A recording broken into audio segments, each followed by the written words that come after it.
The purpose of this book is exactly expressed in its title, The Key to Theosophy, and needs but few words of explanation. It is not a complete or exhaustive textbook of theosophy, but only a key to unlock the door that leads to the deeper study. It traces the broad outlines of the wisdom religion, and explains its fundamental principles, meeting, at the same time, the various objections raised by the average Western inquirer, and endeavoring to present unfamiliar concepts in a form as simple and in language as clear as possible.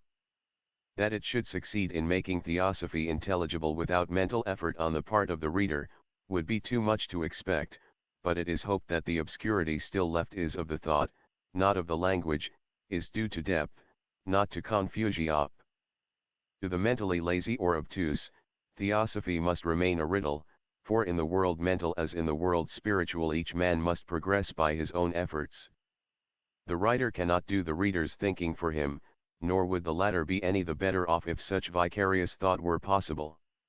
The need for such an exposition as the present has long been felt among those interested in the Theosophical Society and its work, and it is hoped that it will supply information, as free as possible from technicalities, to many whose attention has been awakened, but who, as yet, are merely puzzled and not convinced.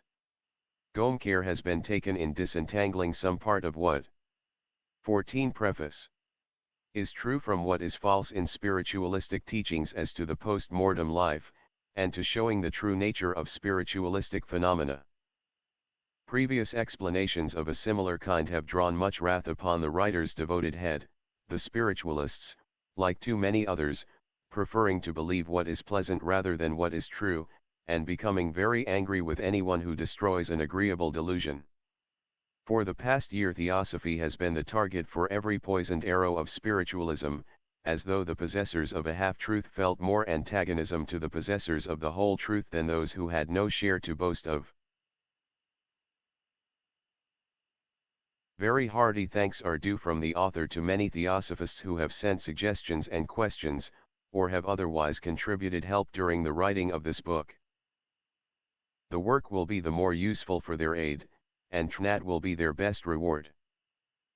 HPBEONDON, 1889. Preface to the SECONB edition. In order to further facilitate the study of Theosophy, which the key has already made an easy task, I have added a copious glossary of all the technical terms found in it. Most of the definitions and explanations are transcriptions or abbreviations from the larger Theosophical glossary. It is hoped that both glossaries will supply a long-felt want, and that the larger one will cover the whole range of occult terminology as completely as possible. 2 PBI. PB while still living. 4. The removal of some obscurities of style. 5. The omission of some passages. 6f. A controversial nature, which are no longer of general interest. London, 1s93.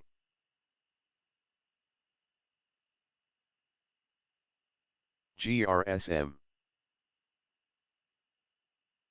Theosophy and the Theosophical Society. The meaning of the name. Inquirer Theosophy and its doctrines are often referred to as a newfangled religion. Is it a religion? Theosophist. It is not. Theosophy is divine knowledge or science. Inc. What is the real meaning of the term Theo?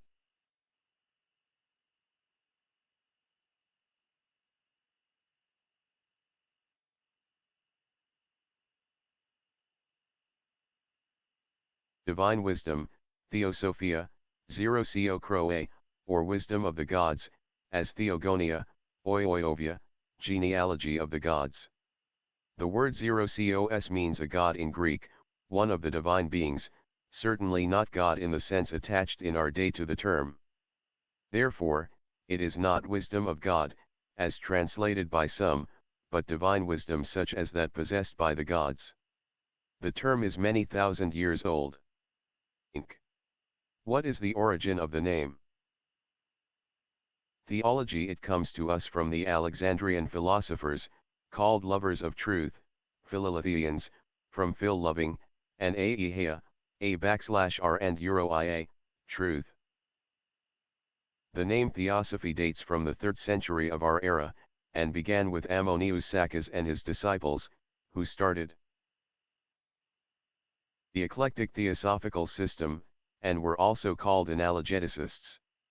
As explained by Professor Alex Wilder, M.D., F.T.S., in his New Platonism and Alchemy *, they were so called.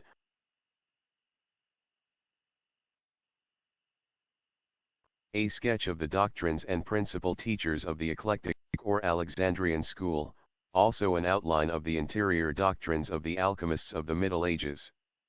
Albany, N.Y., USA, 1869. Because of their practice of interpreting all sacred legends and narratives, myths and mysteries, by a rule or principle of analogy and correspondence, so that events which were related as having occurred in the external world were regarded as expressing operations and experiences of the human soul. They were also denominated Neoplatonists. Though Theosophy, or the eclectic theosophical system, is generally attributed to the 3rd century, yet, if Diogenes Laertius is to be credited, its origin is much earlier. A9 he attributed the system to an Egyptian priest, Potamuon, who lived in the early days of the Ptolemaic dynasty. The same author tells us that the name is Coptic, and signifies one consecrated to Amun, the god of wisdom. Theosophy I9 the equivalent of the Sanskrit Brahmavidad, divine knowledge. Inc. What was the object of this system? Theo. First of all, to inculcate certain great moral truths upon its disciples, and all those who were lovers of the truth *, hence also the motto adopted by the Theosophical Society, there is no religion higher than truth. Eclectic Theosophy was divided under 3 heads, I. Belief in one absolute, incomprehensible, and supreme deity, or infinite essence, which is the root of all nature, and of all that is, visible and invisible. 2. Belief in man's eternal immortal nature, which, being a radiation of the universal soul, is of an identical essence with it. 3. Theurgy, or divine work, or producing a work of God's, from theoi, gods, and ergiety to work. The term is very old, but, as it belongs to the vocabulary of the mysteries, was not in popular use. It was a mystic belief practically proven by initiated adepts and priests that, by making oneself as pure as the incorporeal beings, i.e., by returning to one's pristine purity of nature, man could move the gods to impart to him divine mysteries, and even cause them to become occasionally visible, either subjectively or objectively. It was the transcendental aspect of what is now called spiritualism, but having been abused and misconceived by the populace, it had come to be regarded by some as necromancy, and was generally forbidden. A travestied practice of the theurgy of Iamblichus lingers still in the ceremonial magic of some modern Kabbalists. Modern Theosophy avoids and rejects both these kinds of magic and necromancy as being very dangerous. Real divine theurgy requires an almost superhuman purity and holiness of life, otherwise it degenerates into mediumship or black magic. The immediate disciples of Ammonius Saccas, who was called Theodidactos. God taught such as Plotinus and his follower Porphyry rejected theurgy at first, but were finally reconciled to it through Iamblichus, who wrote a work to that effect entitled De Mysteriis, under the name of his own master, a famous Egyptian priest called Abammon *. Ammonius Saccas was the son of Christian parents. But being from his childhood repelled by dogmatic spiritualistic Christianity, became a Neoplatonist, and like Jacob Boehme and other great seers and mystics, is said to have had divine wisdom revealed to him in dreams and visions. Hence his name of Theodidactos. He resolved to reconcile every system of religion, and, by demonstrating their identical origin, establish one universal creed based on ethics. His life was so blameless and pure, his learning so profound and vast, that several church fathers were his secret disciples. Clemens Alexandrinus speaks very highly of him. Plotinus, the Saint John of Ammonius, was also a man universally respected and esteemed, and of the most profound learning and integrity. When 39 years of age he accompanied the Roman Emperor Gordian and his army to the east, to be instructed by the sages of Bactria and India.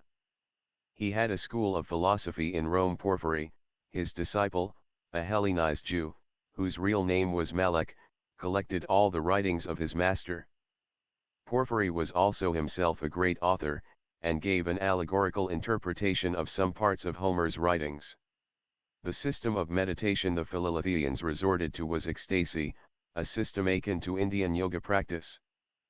What is known of the eclectic school is due to Origen, Longinus, and Plotinus, the immediate disciples of Ammonius*. The chief aim of the founders of the eclectic theosophical school was one of the three objects of its modern successor, the Theosophical Society, namely, to reconcile all religions, sects, and nations under a common system of ethics, based on eternal verities. Inc. What have you to show that this is not an impossible dream, and that all the world's religions are based on the one and the same truth? Theosophy. Their comparative study and analysis. The wisdom religion was one in antiquity, and the sameness of primitive religious philosophy is proven to us by the identical doctrines taught to the initiates during the mysteries, an institution once universally diffused. As Dr. Wilder says, for Furtha.Ejaffor to JSCE by Utiv's pamphlet. All the old worships indicate the existence of a single theosophy anterior to them. The key that is to open one must open all, otherwise it cannot be the right key. The policy of the Theosophical Society. Inc. In the days of Ammonius there were several great ancient religions, and the sects in Egypt and Palestine alone were numerous. How could he reconcile them? Theology by doing that which we again try to do now. The Neoplatonists were a large body, and belonged to various religious philosophies, so do our Theosophists. It was under Philadelphus that Judaism established itself in Alexandria, and forthwith the Hellenic teachers became the dangerous rivals of the College of Rabbis of Babylon. As the author of New Platonism very pertinently remarks, the Buddhistic, Vedantic, and Magian systems were expounded along with the philosophies of Greece. It was not wonderful that thoughtful men supposed that the strife of words ought to cease, and considered it possible to extract one harmonious system from the various teachings. Pansenius, Athenagoras, and Clement were thoroughly instructed in the Platonic philosophy, and comprehended its essential unity with the Oriental systems. In those days, the Jew Aristobulus affirmed that the ethics of Aristotle represented the esoteric teachings of the law of Moses. Philo-Judaeus endeavored to reconcile the Pentateuch with the Pythagorean Platonic philosophy, and Josephus proved that the Essenes of Carmel were simply the copyists and followers of the Egyptian Therapeutae, or healers. So it is in our day. We can show the line of descent of every Christian religion, as of every even the smallest sect. The latter are the minor twigs or shoots grown on the larger branches, but shoots and branches spring from the same trunk, the wisdom religion. To prove this, was the aim of Ammonius, who endeavored to induce Gentiles and Christians, Jews and idolaters, to lay aside their contentions and strifes, remembering only that they were all in possession of the same truth under various vestments, and were all the children of a common mother. This is the aim of Theosophy likewise. Says Mosheim of Ammonius, conceiving that not only the philosophers of Greece, but also all those of the different barbarous nations, were perfectly in unison with each other with regard to every essential point, he made it his business so to expound the tenets of all these various sects as to make it appear they had all originated from one and the same source, and tended all to one and the same end.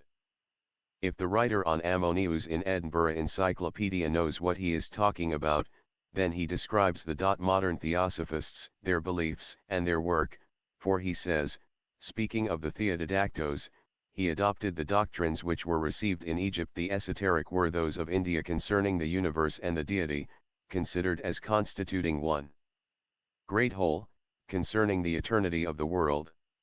He also established a system of moral discipline which allowed the people in general to live according to the laws of their country and the dictates of nature, but required the wise to exalt their mind by contemplation.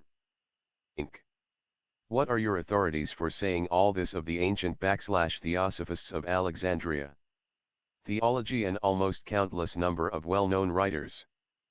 Mosheim, one of them, says that Ammonius taught that, the religion of the multitude went hand in hand with philosophy, and with her had shared the fate of being by degrees corrupted and obscured with mere human conceits, superstition, and lies, that it ought, therefore, to be brought back to its original purity by purging it of this dross and expounding it upon philosophical principles, and the whole which Christ had in view was to reinstate and restore to its primitive integrity the wisdom of the ancients, to reduce within bounds the universally prevailing dominion of superstition, and in part to correct, and in part to exterminate the various errors that had found their way into the different popular religions. This, again, is precisely what the modern Theosophists say. Only while the great Philalethian was supported and helped in the policy he pursued by two church fathers, Clement and Athenagoras, by the learned rabbis of the synagogue, by the philosophers of the academy and the grove, and while he taught a common doctrine for all, we, his followers on the same little, receive no recognition, but, on the contrary, are abused and persecuted. People 1,500 years ago are thus shown to have been more tolerant than they are in this enlightened century. Inc. Was Ammonius encouraged and supported by the Church because, not 7vi is to ending his heresies, he taught Christianity and was a Christian? Theo. Not at GLL.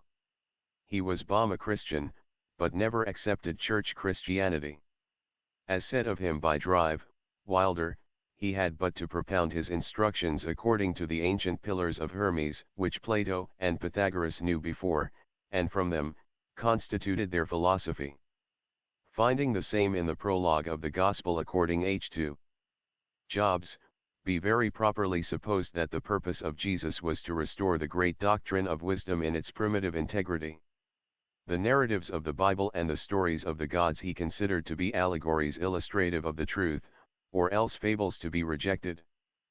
Moreover, as says the Edinburgh Encyclopedia, he acknowledged that Jesus Christ was an excellent man and the friend of God, but alleged that it was not his design entirely to abolish the worship of demons-pound gods, and that his only intention was to purify the ancient religion. The wisdom religion esoteric in all ages /Inc. Since Ammonius never committed anything to writing, how can one feel sure that such were his teachings? Theo neither did Buddha, Pythagoras, Confucius, Orpheus, Socrates, nor even Jesus, leave behind them any writings. Yet most of these are historical personages, and their teachings have all survived. The disciples of Ammonius, among whom were Origen and Herenius, wrote treatises and explained his ethics. Certainly the latter are as historical, if not more so, than the apostolic writings. Moreover, his pupils Origen, Plotinus, and Longinus, counselor of the famous Queen Zenobia, have all left records of the Philalethian system so far, at all events, as their public profession of faith was known, for the school was divided into exoteric and esoteric teachings. Inc. How have the latter tenets reached our day, since you hold that what is properly called the wisdom religion was esoteric? Theo. The wisdom religion was ever one and the same, and being the last word of possible human knowledge, /yas, therefore, carefully preserved. It preceded by long ages the Alexandrian Theosophists, reached the modern, and will survive every other religion and philosophy. Inc. Where and by whom was it so preserved? Theology among initiates of every country, among profound seekers after truth their disciples, and in those parts of the world where such topics have always been most valued and pursued in India, Central Asia, and Persia. Inc. Can you give me some proofs of its esotericism?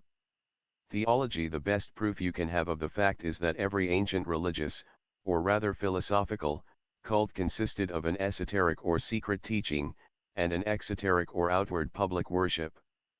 Furthermore, it is a well-known fact that the mysteries of the ancients comprised with every nation the greater, secret, and lesser, public, mysteries as, for instance, in the celebrated solemnities called the Eleusiniya, in Greece from the Hierophants of Samothrace, Egypt, and the initiated Brshr mans of the India of old, down to the later Hebrew rabbis, all, for fear of profanation, kept their real bona fide belief secret.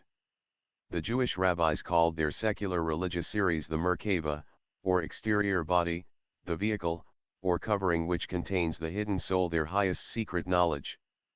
The priests of the ancient nations never imparted their real philosophical secrets to the masses.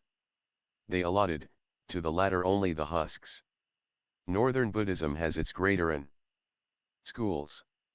Nor can you blame them for such secrecy, for surely you would not think of feeding your flock of sheep on learned dissertations on botany instead of on grass. Pythagoras called his gnosis the knowledge of things that are, or 7 of Uxan's Omar, and preserved that knowledge for his pledged disciples only for those who could digest such mental food and feel satisfied, whom he pledged to silence and secrecy. Occult alphabets and secret ciphers, or the development of the old Egyptian hieratic writings, the secret of which was, in the days of old, in the possession only of the hierogrammatists, or initiated Egyptian priests.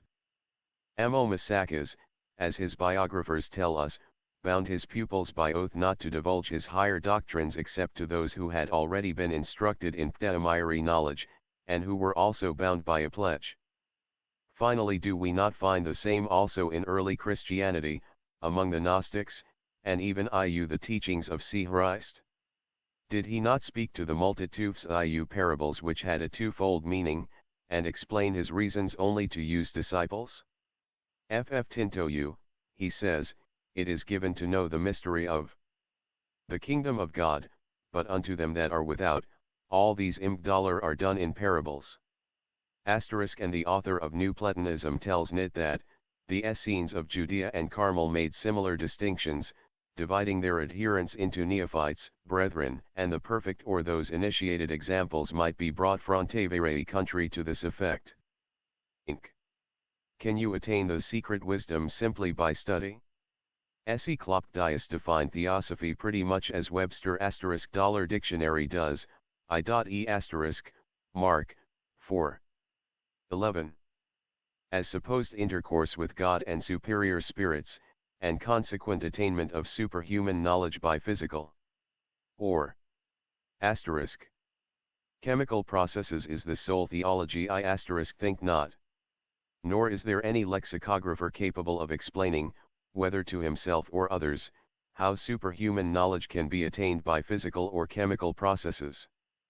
Had Webster said by metaphysical and alchemical processes, the definition would be approximately correct. As it is absurd. Ancient theosophists claimed, and so do the modem, that the infinite cannot be known by the finite, i.e., sensed by the finite self, but that the divine essence could be communicated to the higher spiritual self in a state of ecstasy. This condition can hardly be attained, like hypnotism, by physical and chemical processes. Inc. What is your explanation of it?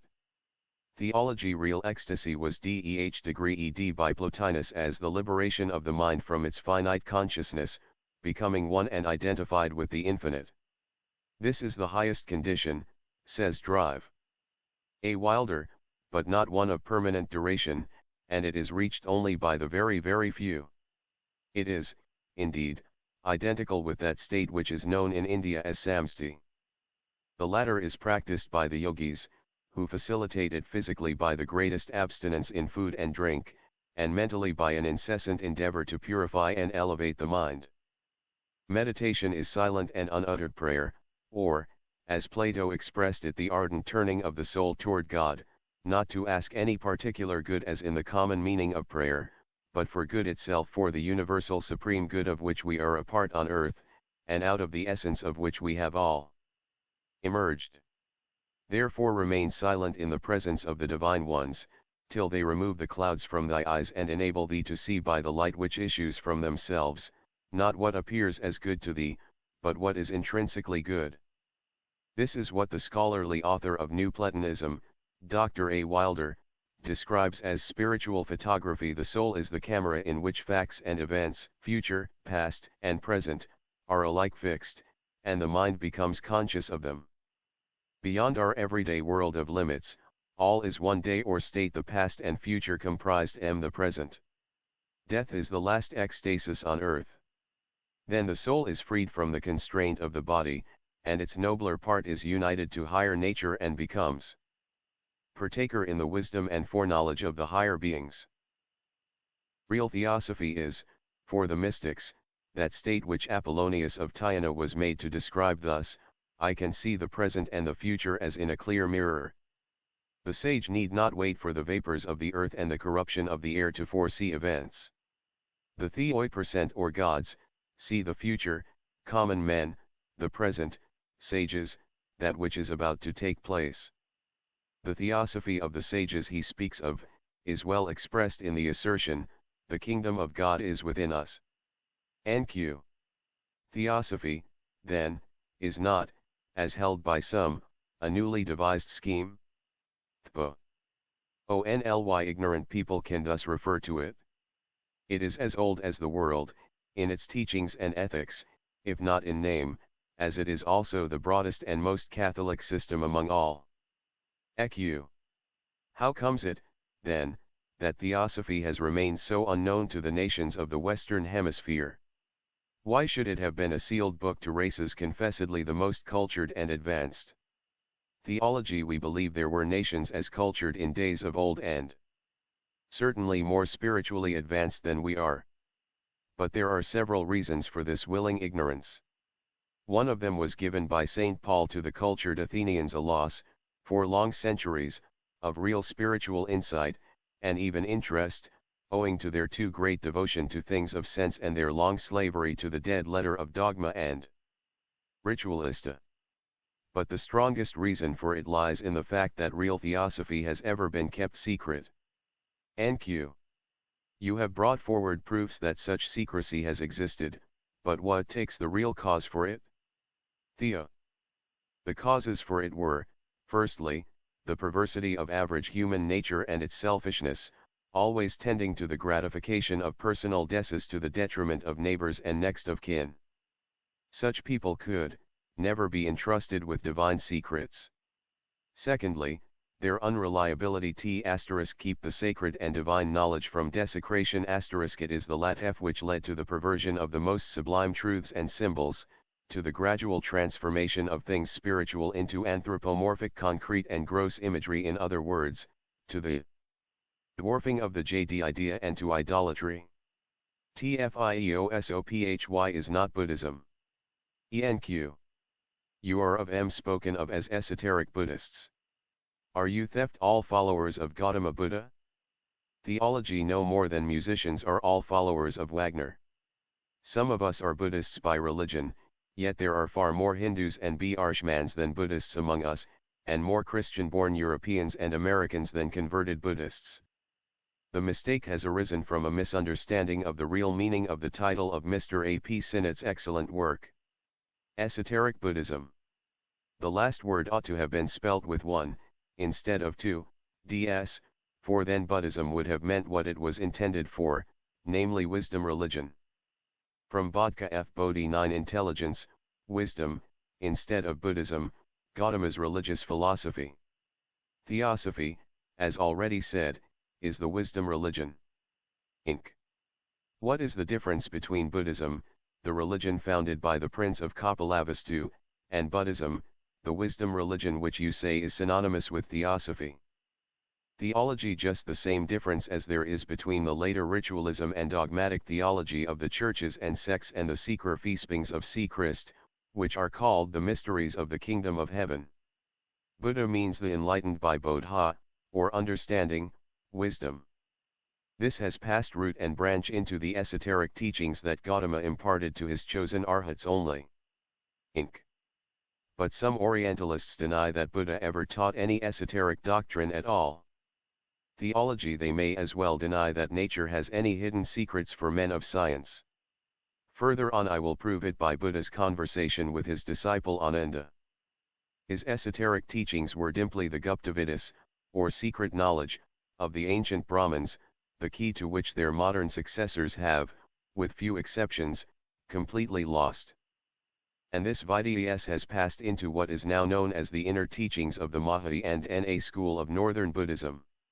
Those who deny it are simply ignorant pretenders to Orientalism.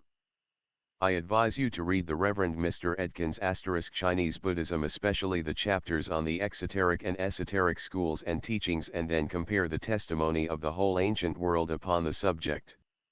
Inc. But are not the ethics of Theosophy identical to those taught by Buddha? Theology certainly, because these ethics are the soul of the wisdom religion, and were once the common property of the initiates of all. Fa Shas. But Buddha was the first to embody these lofty ethics in his public teachings, and to make them the foundation and the very essence of his public system.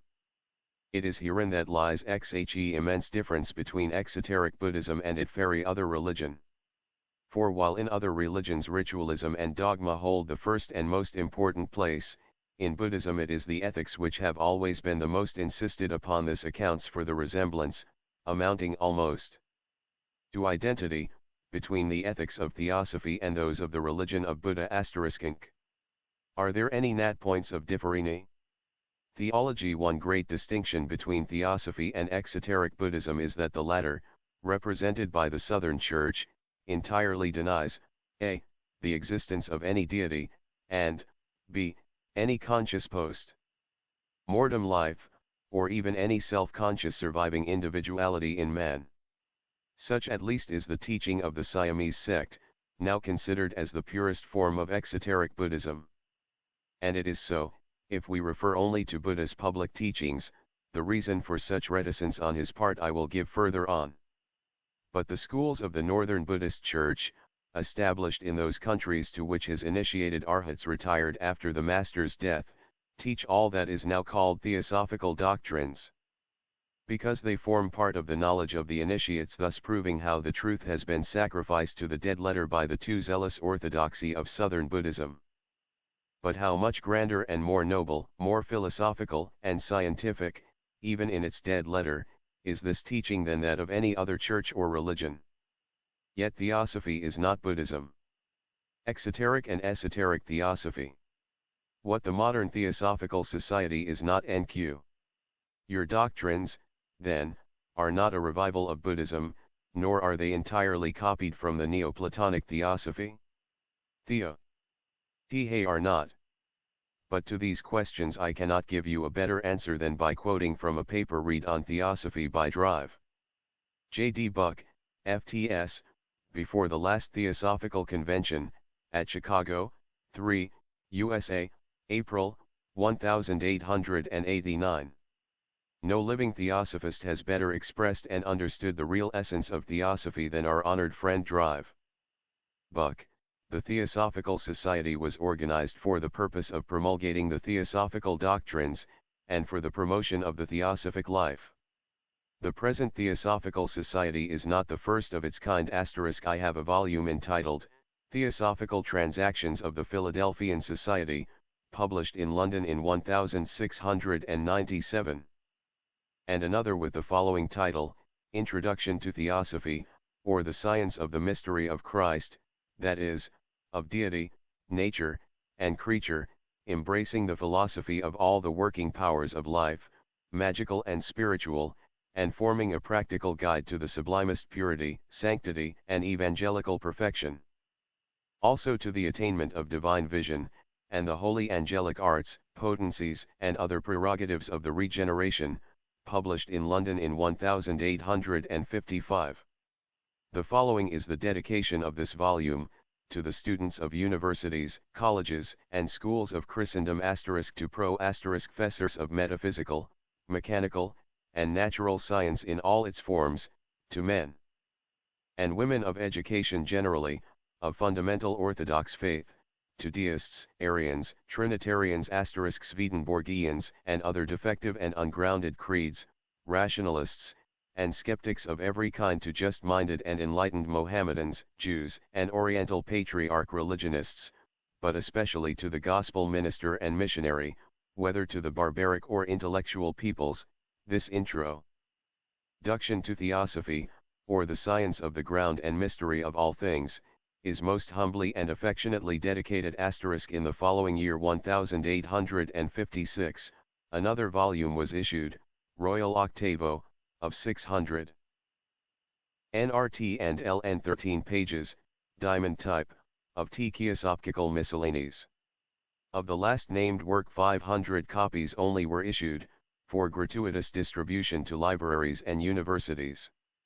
These earlier movements, of which there were many, originated within the Church, with persons of great piety and earnestness, and of unblemished character, and all of these writings were in orthodox form, using the Christian expressions, and, like the writings of the eminent churchman William Law, would only be distinguished by the ordinary reader for their great earnestness and piety.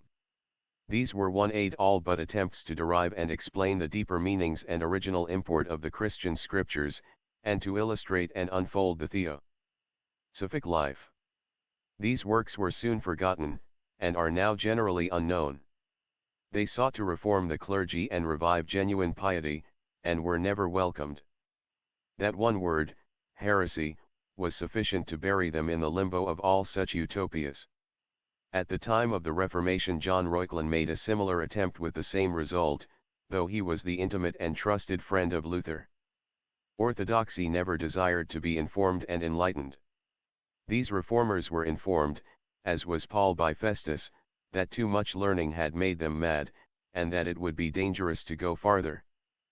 Passing by the verbiage, which was partly a matter of habit and education with these writers, and partly due to religious restraint through secular power, and coming to the core of the matter, these writings were theosophical in the strictest sense, and pertain solely to man's knowledge of his own nature and the higher life of the soul. The present theosophical movement has sometimes been declared to be an attempt to convert Christendom to Buddhism, which means simply that the word heresy has lost its terrors and relinquished its power. Individuals in every age have more or less clearly apprehended the theosophical doctrines and wrought them into the fabric of their lives. These doctrines belong exclusively to no religion, and are confined to no society or time. They are the birthright of every human soul. Such a thing as orthodoxy must be wrought out by each individual according to his nature and his needs, and according to his varying experience. This may explain why those who have imagined Theosophy to be a new religion have hunted in vain for its creed and its ritual. Its creed is loyalty to truth, and its ritual to honor every truth by use. How little this principle of universal brotherhood is understood by the masses of mankind, how seldom its transcendent importance are recognized, may be seen in the diversity of opinion and fictitious interpretations regarding the Theosophical Society. This society was organized on this one principle, the essential brotherhood of man, as herein briefly outlined and imperfectly set forth.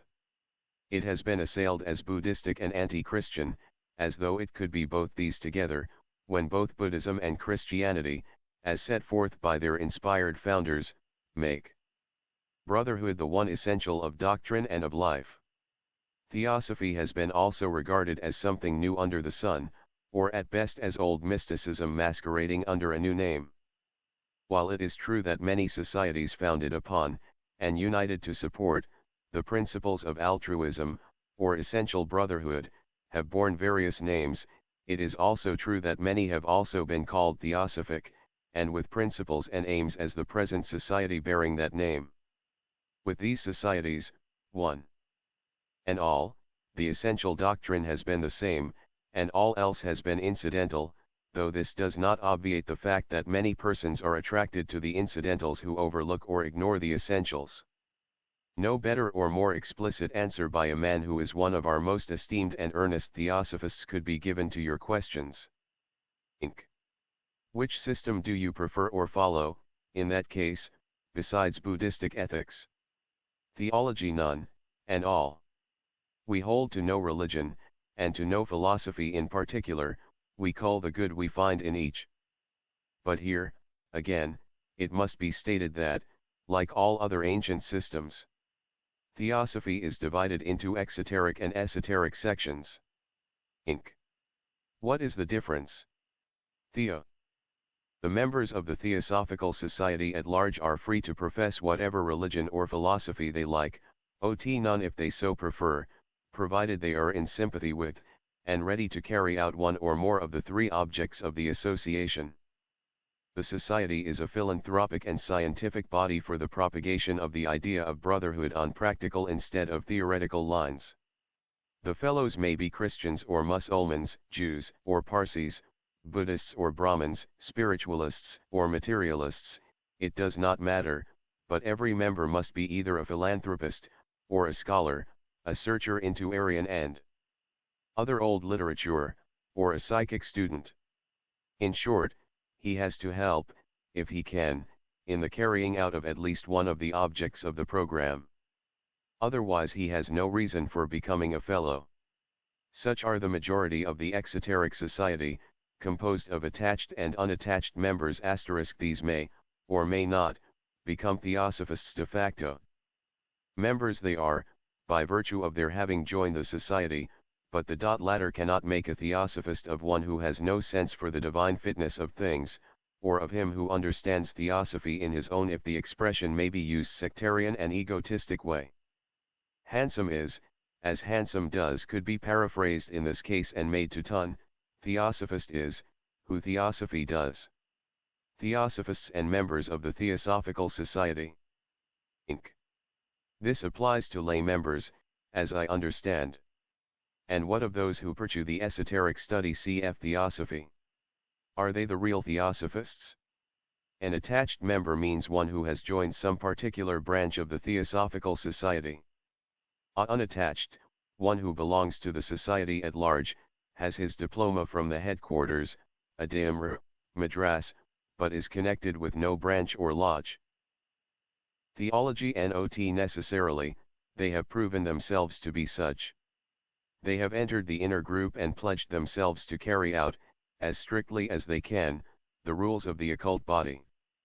This is a difficult undertaking, as the foremost rule of all is the entire renunciation of one's personality, i.e., a pledged member has to become a thorough altruist, never to think of himself, and to forget his own vanity and pride in the thought of the good of his fellow creatures.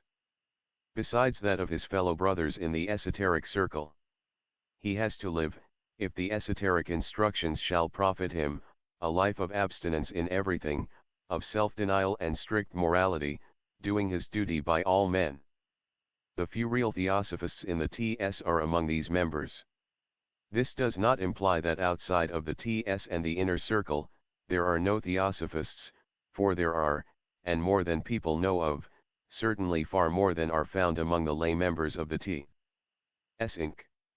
Then what is the good of joining the so-called Theosophical Society in that case? Where is the incentive? Taio. None, except the advantage of getting esoteric instructions, the genuine doctrines of the esoteric philosophy, and if the real prolo carried out, deriving much help from mutual aid and sympathy.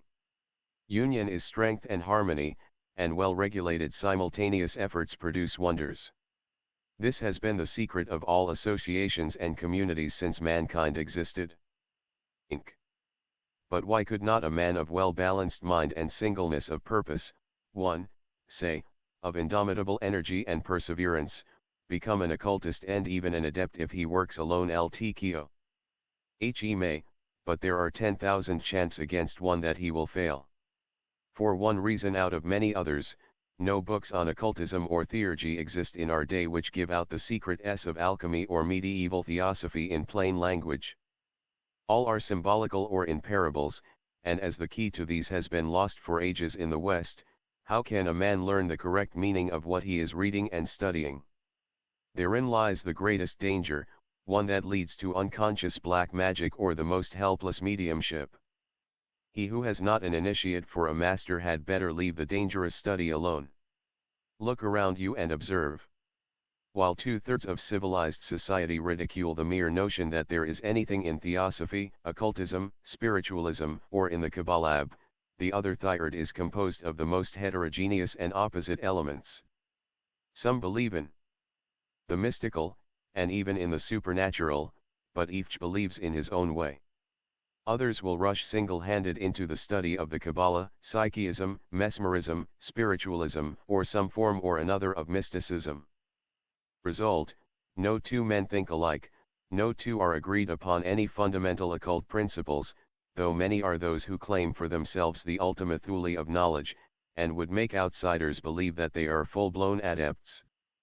Not only is there no scientific and accurate knowledge of occultism accessible in the West, not even of true astrology, the only branch of occultism which, in its exoteric teachings, has definite laws and a definite system, but no one has any idea of what real occultism means.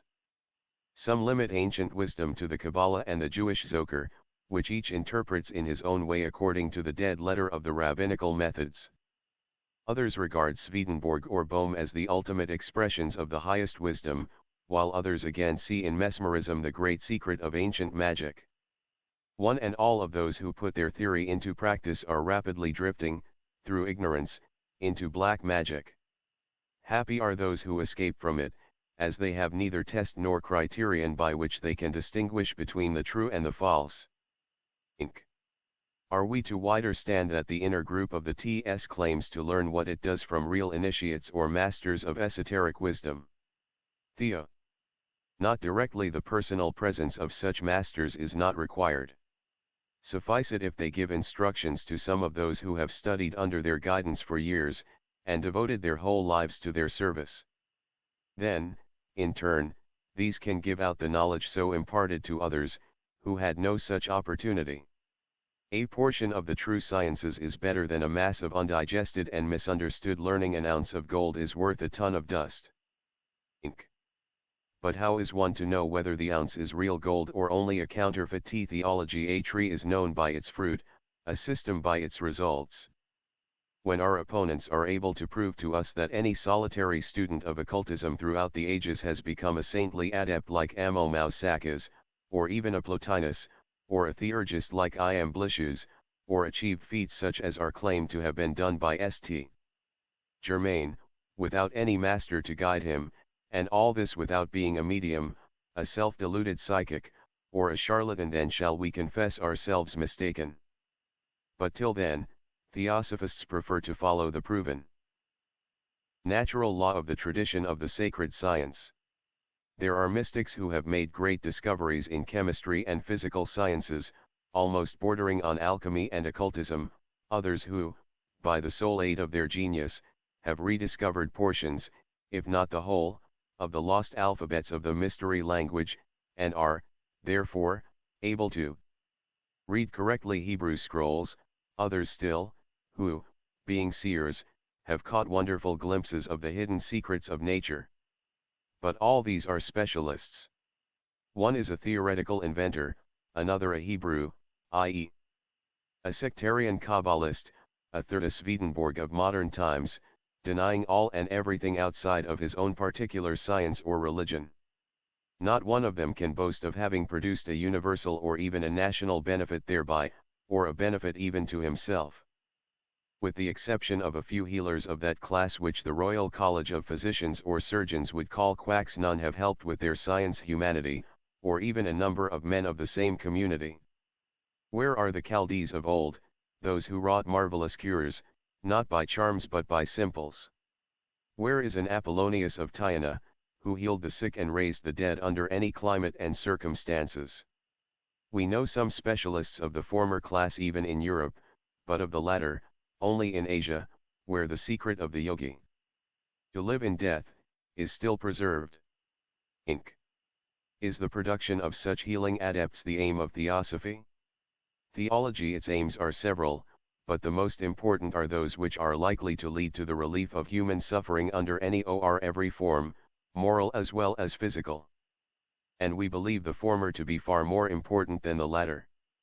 Theosophy has to inculcate ethics, it has to purify the soul, if it would relieve the physical body, whose ailments, save cases of accidents, are all hereditary. It is not by studying occultism for selfish ends, for the gratification of one's personal ambition, pride, or vanity, that one can ever reach the true goal of helping suffering mankind. Nor is it by studying one single branch of the esoteric philosophy that a man becomes an occultist, but by studying, if not mastering, them all. Inc.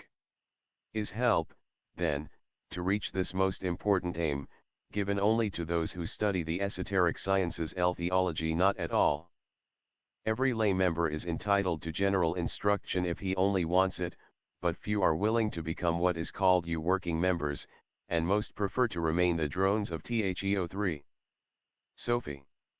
Let it be understood that private research is encouraged in the TSL, provided it does not infringe the limit which separates the exoteric from the esoteric, the blind from the conscious magic. The difference between Theosophy and occultism. Inc. You speak of Theosophy and occultism, are they identical? Theology by no means. A man may be a very good theosophist indeed, whether in or outside of the society, without being in any way an occultist. But no one can be a true occultist without being a real theosophist, otherwise he is simply a black magician, whether conscious or unconscious. Inc. What do you mean? Theology. I have said already that a true theosophist must put in practice the loftiest moral ideal, must strive to realize his unity with the whole of humanity, and work ceaselessly for others. Now, if an occultist does not do all this, he must act selfishly for his own personal benefit, and if he has acquired more practical power than other ordinary men, he becomes forthwith a far more dangerous enemy to the world and those around him than the average mortal. This is clear. Inc. Then is an occultist simply a man who possesses more power than other people? Theology far more if he is a practical and really learned occultist, and not one only in name. Occult sciences are not, as described in encyclopedias, those imagi, sciences of the Middle Ages which related to the supposed action or influence of occult qualities or supernatural powers, as alchemy, magic, necromancy, and astrology, for they are real, actual, and very dangerous sciences. They teach the secret potency of things in nature, developing and cultivating the hidden powers latent in man / thus giving him tremendous advantages over more ignorant mortals. Hypnotism, now become so common and a subject of serious scientific inquiry, is a good instance in point. Hypnotic power has been discovered almost by accident, the way to it having been prepared by mesmerism. And now an able hypnotizer can do almost anything with it, from forcing a man, unconsciously to himself, to play the fool, to making him commit a crime often by proxy for the hypnotizer, and for the latter's benefit. Is not this a terrible power if left in the hands of unscrupulous persons? And please to remember that this is only one of the minor branches of occultism. Inc. But are not all these occult sciences, magic, and sorcery, considered by the most cultured and learned Piopt as relics of ancient ignorance and superstition? Theo. Me remind you that this remark of yours cuts both ways. The most cultured and learned among you regard also Christianity and every other religion as a relic of ignorance and superstition. People begin to believe now, at any rate, in hypnotism, and some even of TB most cultured in theosophy and phenomena. But who among them, except preachers and blind fanatics, will confess to a belief in biblical miracles? And this is where the point of difference comes in. There are very good and pure theosophists who may believe in the supernatural, divine miracles included, but no occultist will do so. For an occultist practices scientific theosophy, based on accurate knowledge of nature's secret workings, but a theosophist, practicing the powers called abnormal, minus the light of occultism, will simply tend toward a dangerous form of mediumship, because, although holding to theosophy and its highest conceivable code of ethics, he practices it in the dark, on sincere but blind faith. Anyone, theosophist or spiritualist, who attempts to cultivate one of the branches of occult science, e.g., hypnotism, mesmerism, or even the secrets of producing physical phenomena without the knowledge of the philosophic rationale of those powers, is like a rudderless boat launched on a stormy ocean. The difference between theosophy and spiritualism. Inc. But do you not believe in spiritualism? Theology. If by spiritualism you mean the explanation which spiritualists give of some abnormal phenomena, then decidedly we do not. They maintain that these manifestations are all produced by the spirits of departed mortals, generally their relatives, who return to earth, they say, to communicate with those they have loved or to whom they are attached. We deny this point blank. We assert that the spirits of the dead cannot return to earth save in rare and exceptional cases, of which I may speak later, nor do they communicate with men except by entirely subjective means. That which appears objectively, $2 only the phantom of the ex-physical man. But in psychic, and to say, spiritualism, we do believe, most decidedly. Inc. Do you reject the phenomena also? Theology assuredly not save cases of conscious fraud. Inc. How do you account for them, then? Theo. In many ways. The causes of such manifestations are by no means so simple as the spiritualists would like to believe. Foremost of all, the deus ex machina of the so-called materializations is usually the astral body or double of the medium or of someone present. This astral body is also the producer or operating force in the manifestations of slate writing, Davenport-like manifestations, and so on. Inc. You say usually, then what is it that produces the rest? Theo. That depends on the nature of the manifestations. Sometimes the astral remains, the cosmologic shells of the vanished personalities that were, at other times, elementals. Spirit is a word of manifold and wide significance. I really do not know what spiritualists mean by the term, but what we understand them to claim is that the physical phenomena are produced by the reincarnating ego, the spiritual and immortal individuality. And this hypothesis we entirely reject. The conscious individuality of the disembodied cannot mate reali, nor can it return from its own mental devachanic sphere to the plane of terrestrial objectivity. Inc. But many of the communications received from the SPIHTS show not only intelligence, but a knowledge of facts not known to the medium, and sometimes even not consciously present to the mind of the investigator or any of those who compose the audience. Theology. This does not necessarily prove that the intelligence and knowledge you speak of belong to spirits, or emanate from disembodied souls. Somnambulists have been known to compose music and poetry and to solve mathematical problems while in their trance state, without having ever learned music or mathematics. Others answered intelligently questions put to them, and even, in several cases, spoke languages, such as Hebrew and Latin, of which they were entirely ignorant when awake, all this in a state of profound sleep. Will you, then, maintain that this was caused by spirits? Enq. But how would you explain it? Theology. We assert that the divine spark in man, being one and identical in its essence with the universal spirit, our spiritual self, is practically omniscient, but that it cannot manifest its knowledge owing to the impediments of matter. Now the more these impediments are removed, in other words, the more the physical body is paralyzed, as to its own independent and foot activity and consciousness, as in deep sleep or deep trance, or, again, in illness, the more fully can the inner self manifest on this plane. This is our explanation of those truly wonderful phenomena of a higher order, in which undeniable intelligence and knowledge are exhibited. As to the lower order of manifestations, such as physical phenomena and the platitudes and common talk of the general spirit, to explain even the most important of the teachings we hold upon the subject would take up more space and time than can be allotted to it at present. We have no desire to interfere with the belief of the spiritualists any more than with any other belief. The onus probandi must fall on the believers in spirits. And at the present moment, while still convinced that the higher kind of manifestations occur through disembodied souls, the leaders of the spiritualists and the most learned and intelligent among them are the first to confess that not all the phenomena are produced by spirits. Gradually they will come to recognize the whole truth, but meanwhile we have no right nor desire to proselytize them to our views.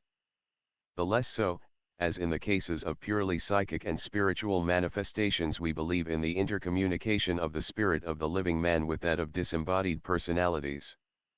We say that in such cases it is not the spirits of the dead who descend on earth, but the spirits of the living that ascend to the pure spiritual souls. In truth there is neither ascending nor descending, but a change of state or condition for the medium. The body of the latter becoming paralyzed, or entranced, the spiritual ego is free from its trammels, and finds itself on the same plane of consciousness as the disembodied spirits.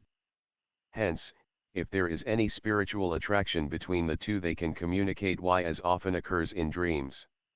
The difference between a mediumistic APD and non-sensitive nature is this: the liberated spirit of a medium has the opportunity and facility of influencing the passive organs of its entranced physical body, and making them act, speak, and write at its will.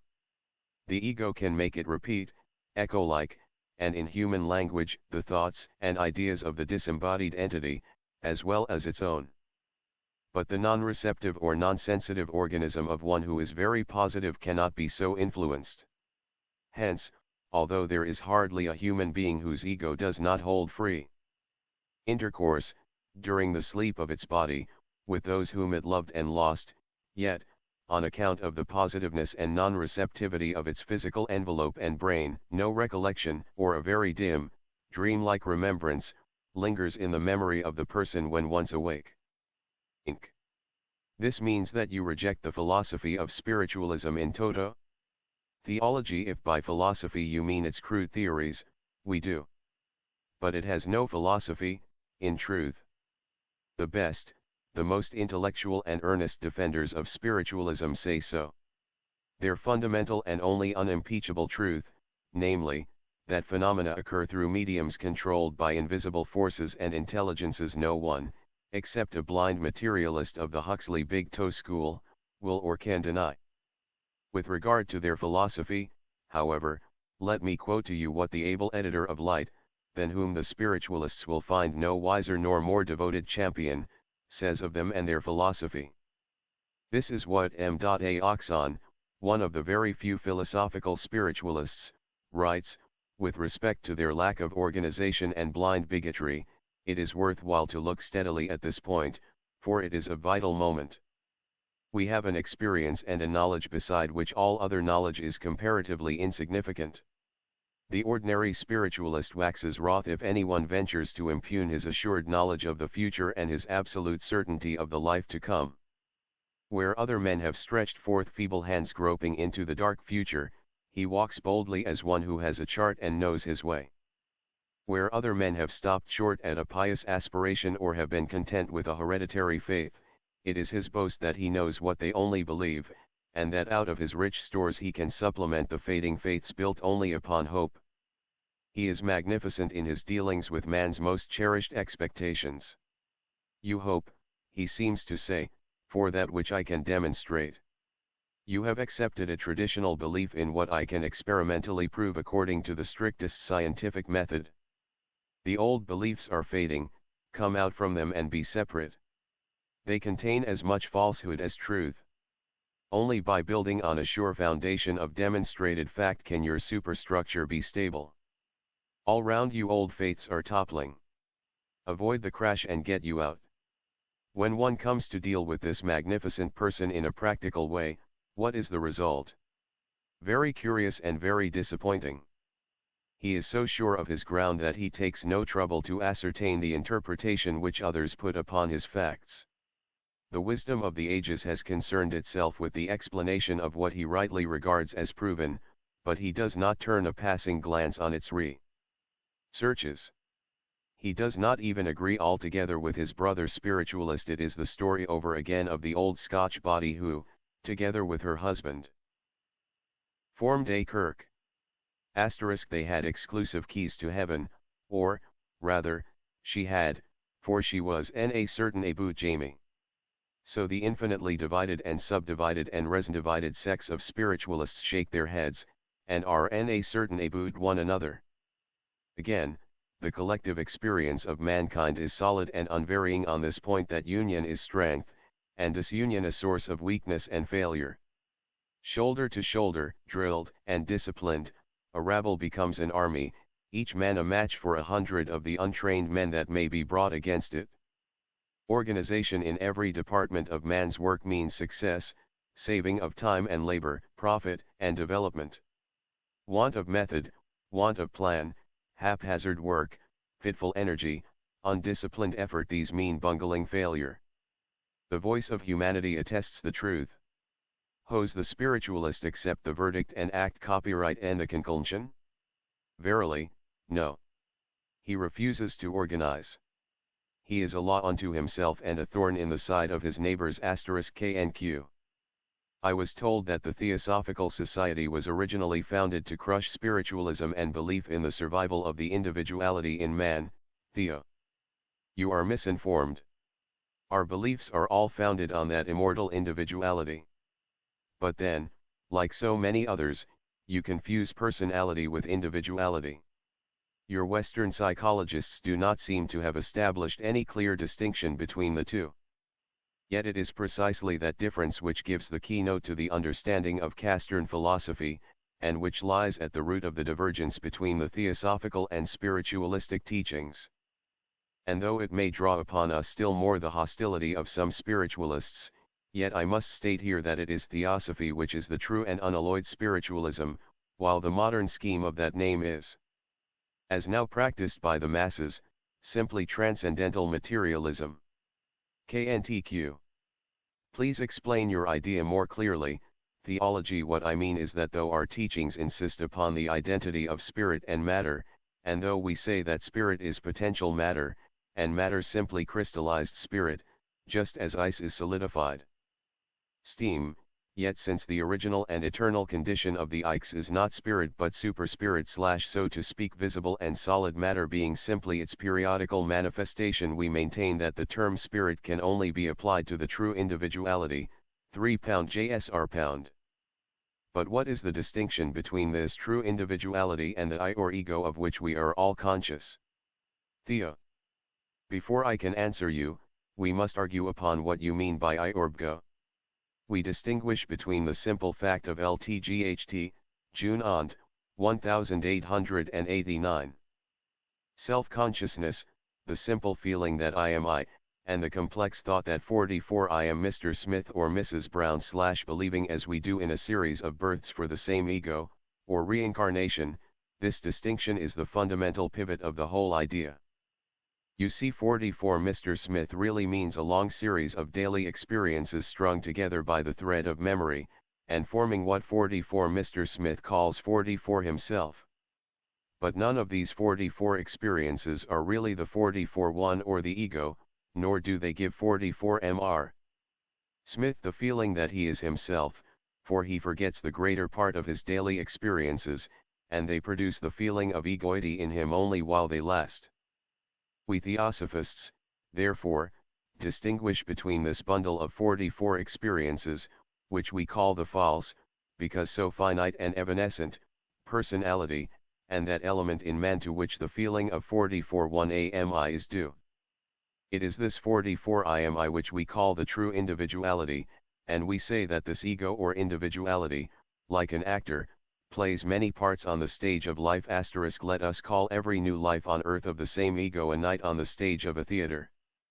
One night the actor, or ego, appears as Macbeth, the next as Shylock, the third as Romeo, the fourth as Hamlet or King Lear, and so on, until he has run through the whole cycle of incarnations. The ego begins his life pilgrimage as a sprite, an Ariel, or a Puck. He plays the part of a super, is a soldier, a servant, one of the chorus, rises then to speaking parts, playing leading roles, interspersed with insignificant parts, till he finally retires from the stage as Prospero, the magician. Inc. I understand. You say, Teak, that this true ego cannot return to earth after death. But surely the actor is at liberty, if he has preserved the sense of his individuality, to return if he likes to the scene of his former actions. Theo. We say not, simply because such a return to earth would be incompatible with any state of unalloyed bliss after death, as I am prepared to prove. We say that man suffers so much unmerited misery during his life, through the fault of others with whom he is associated, or because of his environment, that he is surely entitled to perfect rest and quiet, if not bliss, before taking up again the burden of life. However, we can discuss this in detail later. Why is Theosophy accepted? Inc. I understand to a certain extent, but I see that your teachings are far more complicated and metaphysical than either spiritualism or current. See further, Section 8, on individuality and personality. Rengius thought. Can you tell me, then, what HTS caused this system of theosophy which you support to arouse so much interest and so much animosity at the same time at Theo? There are several reasons for it. One believe, among other causes that may be mentioned are, 1. The great reaction from the crassly materialistic theories now prevalent among scientific teachers. 2. General dissatisfaction with the artificial theology of the various Christian churches, and the number of daily increasing and conflicting sects. 3. An ever-growing perception of the fact that the creeds which are so obviously self and mutually contradictory cannot be true, and that claims which are unverified cannot be real. This natural distrust of conventional religions is only strengthened by their complete failure to preserve morals and to purify society and the masses. 4. A conviction on the part of many, and knowledge by a few, that there must be somewhere a philosophical and religious system which shall be scientific and not merely speculative. 5. Finally, perhaps, a belief that such a system must be sought for in teachings far antedating any modern faith. Inc. But how did this system come to be put forward just now, Theo? Just because the time was found to be ripe, a fact shown by the determined effort of so many earnest students to reach the truth, at whatever cost and wherever it may be concealed. Seeing this, its custodians permitted that some portions at least of that truth should be proclaimed. Had the formation of the Theosophical Society been postponed a few years longer, one half of the civilized nations would have become by this time rank materialists, and the other half anthropomorphists and phenomenalists. Inc. Are we to regard Theosophy in any way as a revelation? Theology in no way whatever, nor even in the sense of a new and direct disclosure from some higher, supernatural, or, at least, superhuman beings, but only in the sense of an unveiling of old, very old, truths to minds hitherto ignorant of them, ignorant even of the existence and preservation of any such archaic knowledge. It has become fashionable, especially of late, to deride the notion, that there ever was, in the mysteries of great and civilized peoples, such as the Egyptians, Greeks, or Romans, anything but priestly posture. Even the Rosicrucians were better than half lunatics, half knaves. Numerous books have been written on them, and Tyros, who had hardly heard the name a few years before, sallied out as profound critics and Gnostics on the subject of alchemy, the fire philosophers, and mysticism in general. Yet a long series of hierophants of Egypt, India, Chaldea, and Arabia, together with the greatest philosophers and sages of Greece and the West, are known to have included under the designation of wisdom and divine science all knowledge, for they considered the base and origin of every art and science as essentially divine.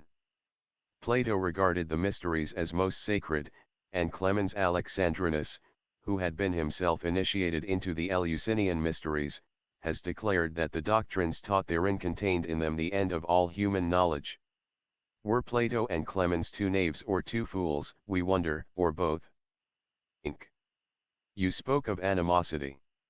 If truth is as represented by Theosophy, why has it met with such opposition, and with no general acceptance? Theo. For many and various reasons again, one of which is the hatred felt by men for innovations, as they call them. Selfishness is essentially conservative, and hates being disturbed. It prefers an easygoing, unexacting lie to the greatest truth, if the latter requires the sacrifice of one's smallest comfort.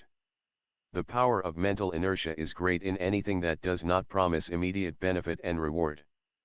Our age is preeminently unspiritual and matter of fact. Moreover, there is the unfamiliar character of theosophic teachings, the highly abstruse nature of the doctrines, some of which contradict flatly many of the human vagaries cherished by sectarians, which have eaten into the very core of popular beliefs. If we add to this the personal efforts and great purity of life exacted of those who would become the disciples of the inner circle, and the very limited class to which an entirely unselfish code appeals, it will be easy to perceive the reason why Theosophy is doomed to such slow, uphill work. It is essentially the philosophy of those who suffer, and have lost all hope of being helped out of the mire of life by any other means. Moreover, the history of any system of belief or morals, newly introduced into a foreign soil, shows that its beginnings were impeded by every obstacle that obscurantism and selfishness could suggest. The crown of the innovator is a crown of thorns indeed. No pulling down of old, worm-eaten buildings can be accomplished without some danger. Inc. All this refers rather to the ethics and philosophy of Theosophy. Can you give me a general idea of the Theosophical Society, its objects and statutes? Jr. and Theo. This has never been made secret. Ask, and you shall receive accurate answers. Inc. But I heard that you were bound by pledges F. Theo. Only in the arcane or esoteric section. Inc. And also, that some members after leaving did not regard themselves bound by them. Are they right? Theology. This shows that their idea of honor is an imperfect one. How can they be right? As well said in The Path, our theosophical organ at New York, treating of such a case, suppose that a soldier is tried for infringement of oath and discipline, and is dismissed from the service. In his rage at the justice he has called down, and of whose penalties he was distinctly forewarned, the soldier turns to the enemy with false information, a spy and traitor, as a revenge upon his former chief, and claims that his punishment has released him from his oath of loyalty to a cause. Is he justified, think you? Do not you think he deserves being called a dishonorable man, a coward? Inc. Believe so, but some think otherwise. Theology's degree much the worse for them. But we will talk on this subject later, if you please. The working system of the TS. The objects of the society. Inc. What are the objects of the Theosophical Society? THPO. They are three, and have been so from the beginning. I. To form the nucleus of a universal brotherhood of humanity without distinction of race, color, sex, caste, or creed. 2. To promote the study of Arian and other scriptures, of the world's religions and sciences, and to vindicate the importance of old Asiatic literature, such as that of the Br and Hamanical, Buddhist, and Zoroastrian philosophies. 3. To investigate the hidden mysteries of nature under every aspect possible, and the psychic and spiritual powers latent in man especially. These are, broadly stated, the three chief objects of the Theosophical Society. Inc. Can you give me some more detailed information upon these? Theology. We may divide each of the three objects into as many explanatory clauses as may be found necessary. Inc. Then let us begin with the first. What means would you resort to, in order to promote such a feeling of brotherhood among races that are known to be of the most diversified religions, customs, beliefs, and modes of thought? Theo. Allow me to add that which you seem unwilling to express. Of course we know that with the exception of two remnants of races, the Parsis and the Jews, every nation is divided, not merely against all other nations, but even against itself. This is found most prominently among the so-called civilized Christian nations. Hence your wonder, and the reason why our first object appears to you a utopia. Is it not so? Inc. Well, yes, but what have you to say against it? Theology. Nothing against the fact, but much about the necessity of removing the causes which make universal brotherhood a utopia at present. Inc. What are, in your view, these causes? Theo. First and foremost, the natural selfishness of human nature. This selfishness, instead of being eradicated, is daily strengthened and stimulated into a ferocious and irresistible feeling by the present religious education, which tends not only to encourage, but positively to justify it. People's ideas about right and wrong have been entirely perverted by the literal acceptance of the Jewish Bible.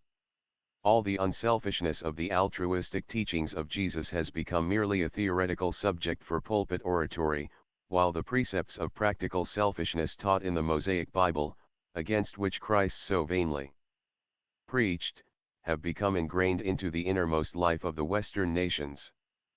44 An eye for an eye and a tooth for a tooth has come to be the first maxim of your law.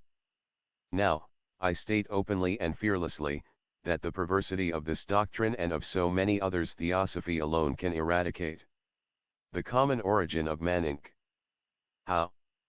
Theology simply by demonstrating on logical, philosophical, metaphysical, and even scientific grounds that, a. all men have spiritually and physically the same origin, which is the fundamental teaching of Theosophy. b.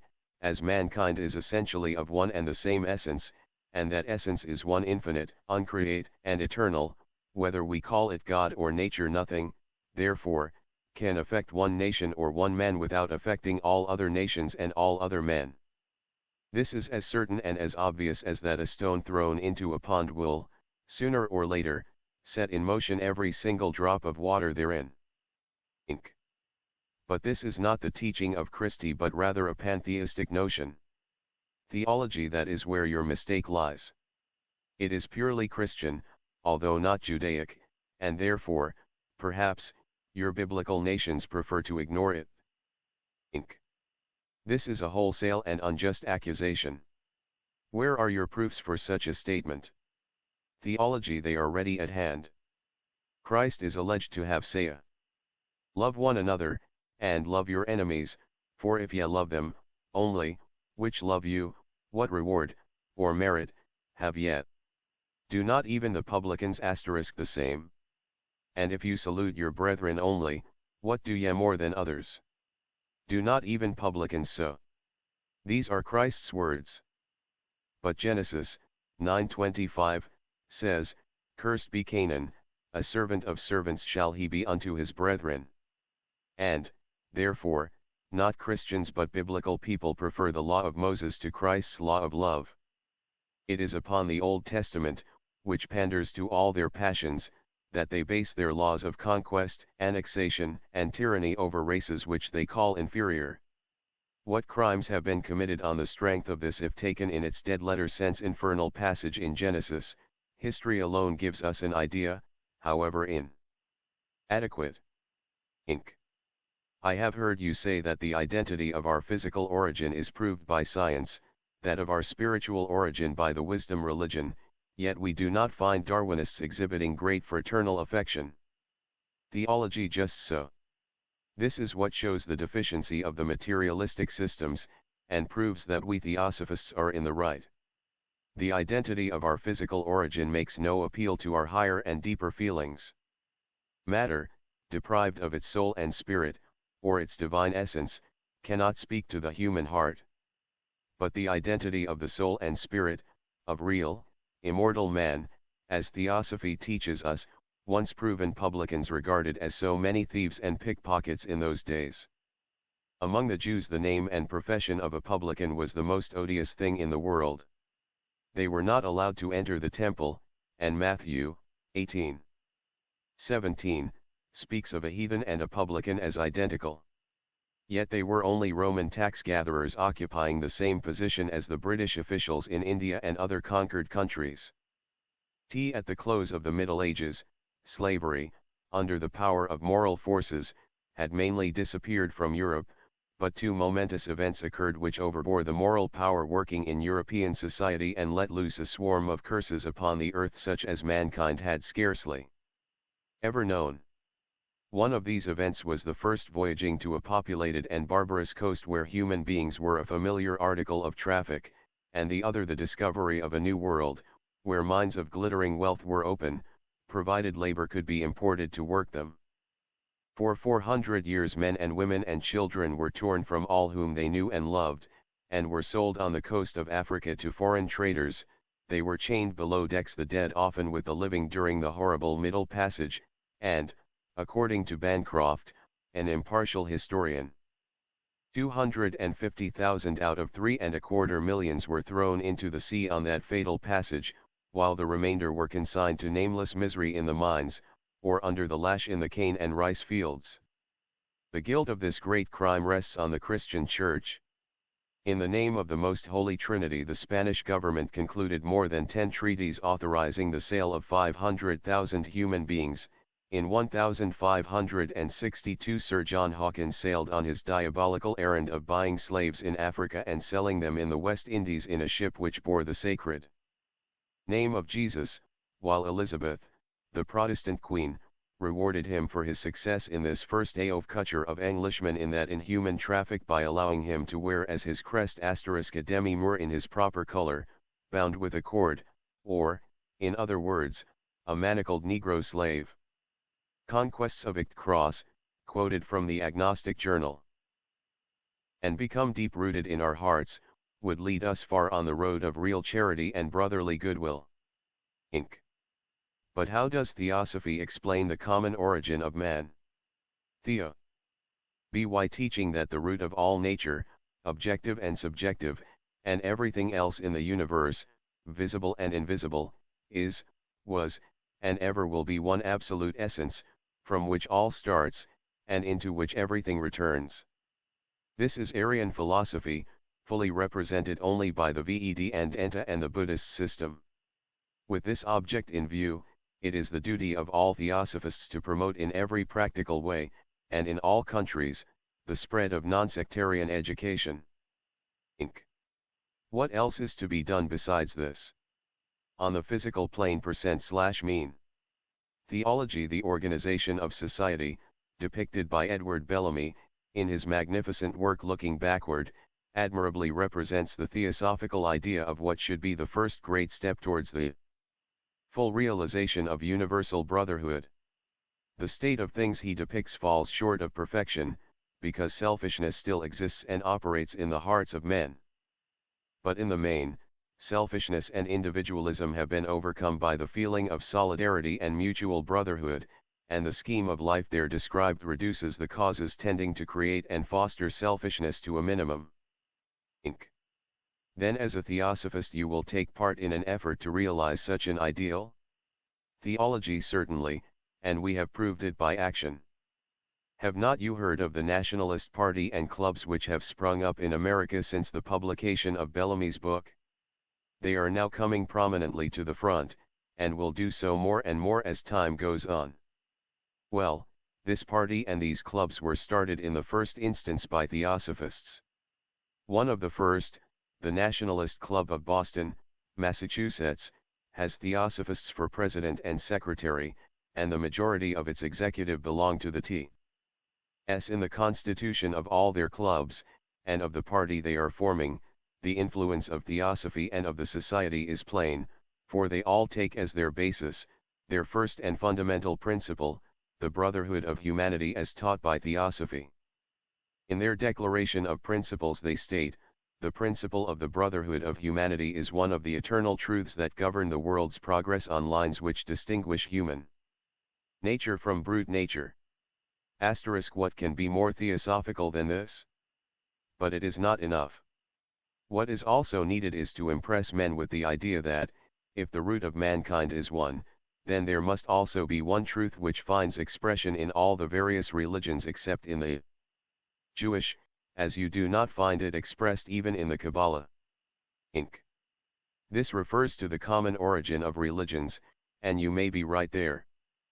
But how does it apply to practical brotherhood on the physical planet? First, because that which is true on the metaphysical plane must be also true on the physical. Secondly, because there is no more fertile source of hatred and strife than religious differences. When one party or another thinks itself the sole possessor of absolute truth, it becomes only natural that it should think its neighbor absolutely in the clutches of error or the devil. But once get a man to see that none of them has the whole truth, but that they are mutually complementary, that the complete truth can be found only in the combined views of all, after that which is false in each of them has been sifted out, then true brotherhood in religion will be established. The same applies in the physical world. Inc. Please explain further. Theology. Take an instance. A plant consists of a root, a stem, and many shoots and leaves. As humanity, as a whole, is the stem which grows from the spiritual root, so is the stem the unity of the plant. Injure the stem and it is obvious that every shoot and leaf will suffer. So it is with mankind. Inc. Yes, but if you injure a leaf or a shoot, you do not injure the whole plant. Theology, and therefore you think that by injuring one man you do not injure humanity. But how do you know? Are you aware that even materialistic science teaches that any injury to a plant, however slight, will affect the whole course of its future growth and development? Therefore, you are mistaken, and the analogy is perfect. If, however, you overlook the fact that a cut on the finger may often make the whole body suffer, and react on the whole nervous system, I would all the more remind you that there may well be other spiritual laws, operating on plants and animals as well as on mankind, although, as you do not recognize their action on plants and animals, you may deny their existence. NQ. What laws do yon mean? Theology, we call them karmic laws, but you will not understand the full meaning of the term unless you study occultism. However, my argument does not rest on the assumption of these laws, but really on the analogy of the plant. Expand the idea, carry it out to a universal application, and you will soon find that in true philosophy every physical action has its moral and everlasting effect. Injure a man by doing him bodily harm, you may think that his pain and suffering cannot spread by any means to his neighbors, least of all to men of other nations. We affirm that it will, in good time. Therefore, we say, that unless every man is brought to understand, and accept as an axiomatic truth, that by wronging one man we wrong not only ourselves but the whole of humanity in the long run, no brotherly feelings such as preached by all the great reformers, preeminently by Buddha and Jesus, are possible on earth. Are other objects. Inc. Will you now explain the methods by which you propose to carry out the second object? Theo. To collect for the library of our headquarters at Adyar, Madras, and by the fellows of the branches for their local libraries, all the good works upon the world's religions that we can.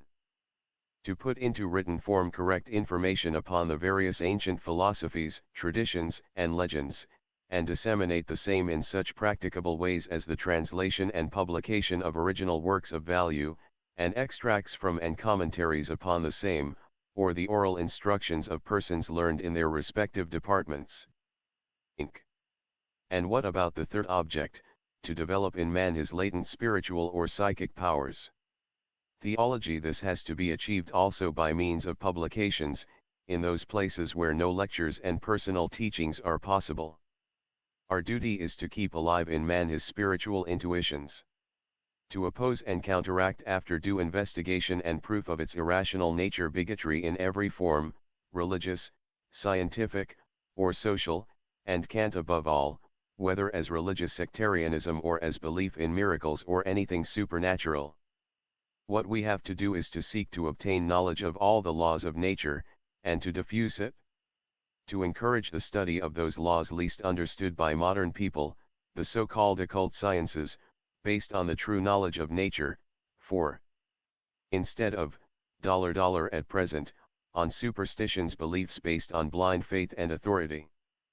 Popular folklore and traditions, however fanciful at times, when sifted may lead to the discovery of long lost, but important, secrets of nature. The Society, therefore, aims at pursuing this line of inquiry, in the hope of widening the field of scientific and philosophical observation. On the sacredness of the pledge. Inc. FDAVEU. Any ethical system that you carry out in the Society L theology, the ethics are there, ready and clear enough for whomsoever would follow them. They are the essence and cream of the world's ethics, gathered from the teachings of all the world's great reformers.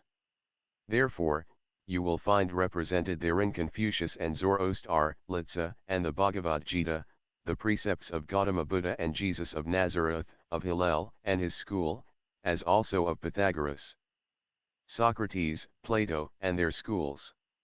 ENQ. Do the members of your society carry out these precepts? I have heard of great dissensions and quarrels among them. Theo. Very naturally, since although the reform, in its present shape, may be called new, the men and women to be reformed are the same human, sinning, natures as of old. As already said, the earnest working members are few, but many are the sincere and well-disposed persons, who try their best to live up to the society's and their own ideals. Our duty is to encourage and assist individual fellows in self-improvement, intellectual, moral, and spiritual, not to blame or condemn those who fail. We have, strictly speaking, no right to refuse admission to anyone, especially in the esoteric section of the society, wherein he who enters is as one newly born. But if any member, his sacred pledges on his word of honor and immortal self notwithstanding, chooses, after that new birth, to continue with the new man the vices or defects of his old life, and to indulge in them still in the society, then, of course, he is more than likely to be asked to resign and withdraw, or, in case of his refusal, to be expelled. We have the strictest rules for such emergencies. B and Q. Can some of them be mentioned? That. They can. To begin with, no fellow in the society, whether exoteric or esoteric, has a right to force his personal opinions upon another fellow. This is OP of the offenses in the society at large. As regards the inner section, now called the esoteric, the following rules were laid down and adopted, so far back as 1880. No fellow shall put to his selfish use any knowledge communicated to him by any member of the first section new a higher 4° *J, violation of the rule being punished by expulsion. Note, however, before any such knowledge can be imparted, the applicant has to bind himself by a solemn oath not to use it for selfish purposes, nor to reveal anything said except by permission. Inc. But is a man expelled, or resigning, from the section free to reveal anything he may have learned, or to break any clause of the pledge he has taken? Theo. Certainly not. His expulsion or resignation only relieves him from the obligation of obedience to the teacher, and from that of taking an active part in the work of the society, but surely not from the sacred pledge of secrecy. Inc. But is this reasonable and just? Theology. Most assuredly. To any man or woman with the slightest honorable feeling, a pledge of secrecy taken even on one's word of honor, much more to one's higher self, the God within, is binding till death. And though he may leave the section and the society, no man or woman of honor will think of attacking or injuring a body to which he or she has been so pledged. Inc. But is not this going rather far? Theology. Perhaps so, according to the low standard of the present time and morality. But if it does not bind as far as this, what use is a pledge at all? How can anyone expect to be taught secret knowledge, if he is to be at liberty to free himself from all the obligations he had taken, whenever he pleases? What security, confidence, or trust would ever exist among men, if pledges such as this were to have no really binding force at all? Believe me, the law of retribution, karma, would very soon overtake one who so broke his pledge, perhaps even as soon as the contempt of every honorable man would, even on this physical plane. As well expressed in The Path, July, 1889, just cited on this subject, a pledge once taken, is forever binding in both the moral and the occult worlds. If we break it once and are punished, that does not justify us in breaking it again, and so long as we do, so long will the mighty lever of the law of karma react upon us. The relations of the Theosophical Society to Theosophy. On Self-Improvement Inc.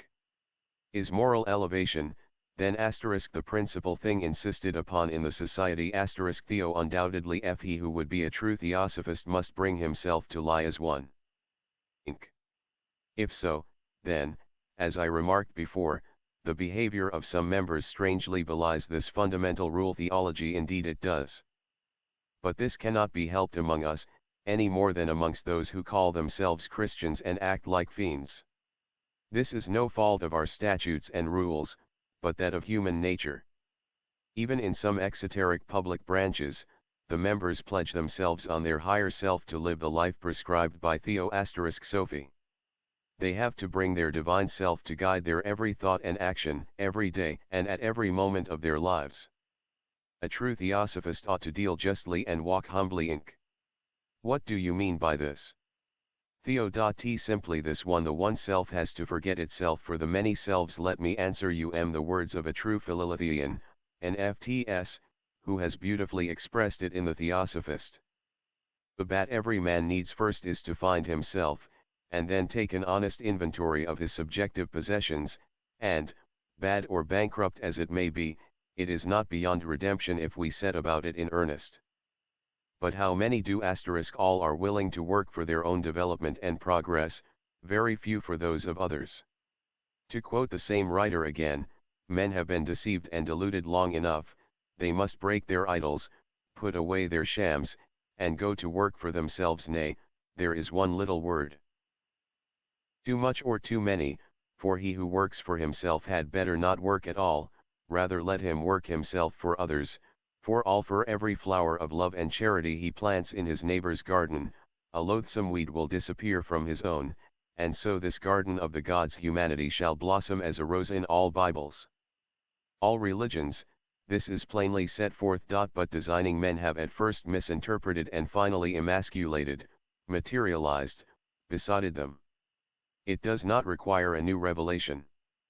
Let every man be a revelation unto himself. Let once man's immortal spirit take possession of the temple of his body, drive out the money changers and every unclean thing, and his own divine humanity will redeem him, for when he is thus at one with himself he will know the builder of the temple. 1. FQ. This is pure altruism, I confess. Theology it is. And if only one fellow of tire TS out of 10 would practice it, ours would be a body of elect indeed. But there are those among the outsiders who will always refuse to see the essential difference between Theosophy and the Theosophical Society, the idea and its imperfect embodiment. Such would visit every sin and shortcoming of the vehicle, the human body, on the pure spirit which sheds thereon its divine light. Is this just to either? They throw stones at an association that tries to work up to, and for the propagation of, its ideal with most tremendous odds against it. Some vilify the Theosophical Society only because it presumes to attempt to do that in which other systems, church and state Christianity preeminently, have failed most egregiously, others because they would fain preserve the existing state of things, Pharisees and Sadducees in the seat of Misesra, and publicans and sinners reveling in high places, as under the Roman Empire during its decadence. Fair-minded people, at any rate, ought to remember that the man who does all he can, does as much as he who has achieved the most, in this world of relative possibilities. This is a simple truism, an axiom supported for believers in the Gospels by the parable of the talents, given by their master. The servant who doubled his 2 talents was rewarded as much as the other fellow servant who had received 5. To every man it is given according to his several ability. Yet it is rather difficult to draw the line of demarcation between the abstract and the concrete in this case, as we have only the latter by which to form our judgment. Theology then, why make an exception for the TS? Justice, like charity, ought to begin at home. Will you revile and scoff at the Sermon on the Mount because your social, political, and even religious laws have, so far, not only failed to carry out its precepts in their spirit, but even in their dead letter? Abolish the oath in courts, parliament, army and everywhere, and do as the Quakers do, if you will call yourselves Christians. Abolish the courts themselves, for if you would follow the COMM and mentees of Christ, you have to give away your cloak, to him who deprives you of your coat, and turn your left cheek to the bully who smites you on the right. 44 Resist not evil, love your enemies, bless them that curse you, do good to them that hate you. For whosoever shall break one of the least of these commandments and shall teach men so *, he shall be called the least in the kingdom of heaven *, and whosoever shall say, thou fool, shall be in danger of hell. And why should you judge, if you would not be judged in your turn? Insist that between Theosophy and the Theosophical Society there is no difference, and forthwith you lay the system of Christianity and its very essence open to the same charges, only in a more serious form. JBNQWAJ, more serious. Theology because, while the leaders of the Theosophical movement, recognizing hilly their shortcomings, try all they can to amend their ways and uproot the evil existing in the society, and while their rules and bylaws are framed in the spirit of Theosophy, the legislators and the churches of nations and countries which call themselves Christian do the reverse. Our members, even the worst among them, are no worse than the average Christian. Moreover, if the Western Theosophists experience so much difficulty in leading the true theosophical life, it is because they are all the children of their generation. Very one of them was a Christian, bred and brought up in the sophistry of his church, his social customs, and even his paradoxical laws. He was this before he became a Theosophist, or rather, a member of the Theosophical Society, as it cannot be too often repeated that between the abstract ideal and its vehicle there is a most important difference. The abstract always pound the concrete. Here. J. Please elucidate this difference a little more. Theology The Society is a great body of men and women, composed of the most heterogeneous elements. Theosophy, in its abstract meaning, is divine wisdom, or the aggregate of the knowledge and wisdom that underlie the universe, the homogeneity of eternal good, mid in its concrete sense it is the sum total of the same as allotted to man by nature, on this earth, and no more. Some members earnestly endeavor to realize and, so to speak, to objectivize Theosophy in their lives, while others desire only to know of, not to practice it, and others still may have joined the society merely out of curiosity, or a passing interest, or perhaps, again, because some of their friends belong to it. How, then, can the system be judged by the standard of those who would assume the name without any right to it? Is poetry or its muse to be measured only by those would-be poets who afflict our ears? The society can be regarded as the embodiment of Theosophy only in its abstract motives. It can never presume to call itself its concrete vehicle so long as human imperfections and weaknesses are all represented in its body, otherwise the society would be only repeating the great error and the overflowing sacrileges of the so-called churches of Christ. If Eastern comparisons may be permitted, Theosophy is the shoreless ocean of universal truth, love, and wisdom, reflecting its radiance on the earth, while the Theosophical Society is only a visible bubble on that reflection. Theosophy is divine nature, visible and invisible, and its society human nature trying to ascend to its dying parent.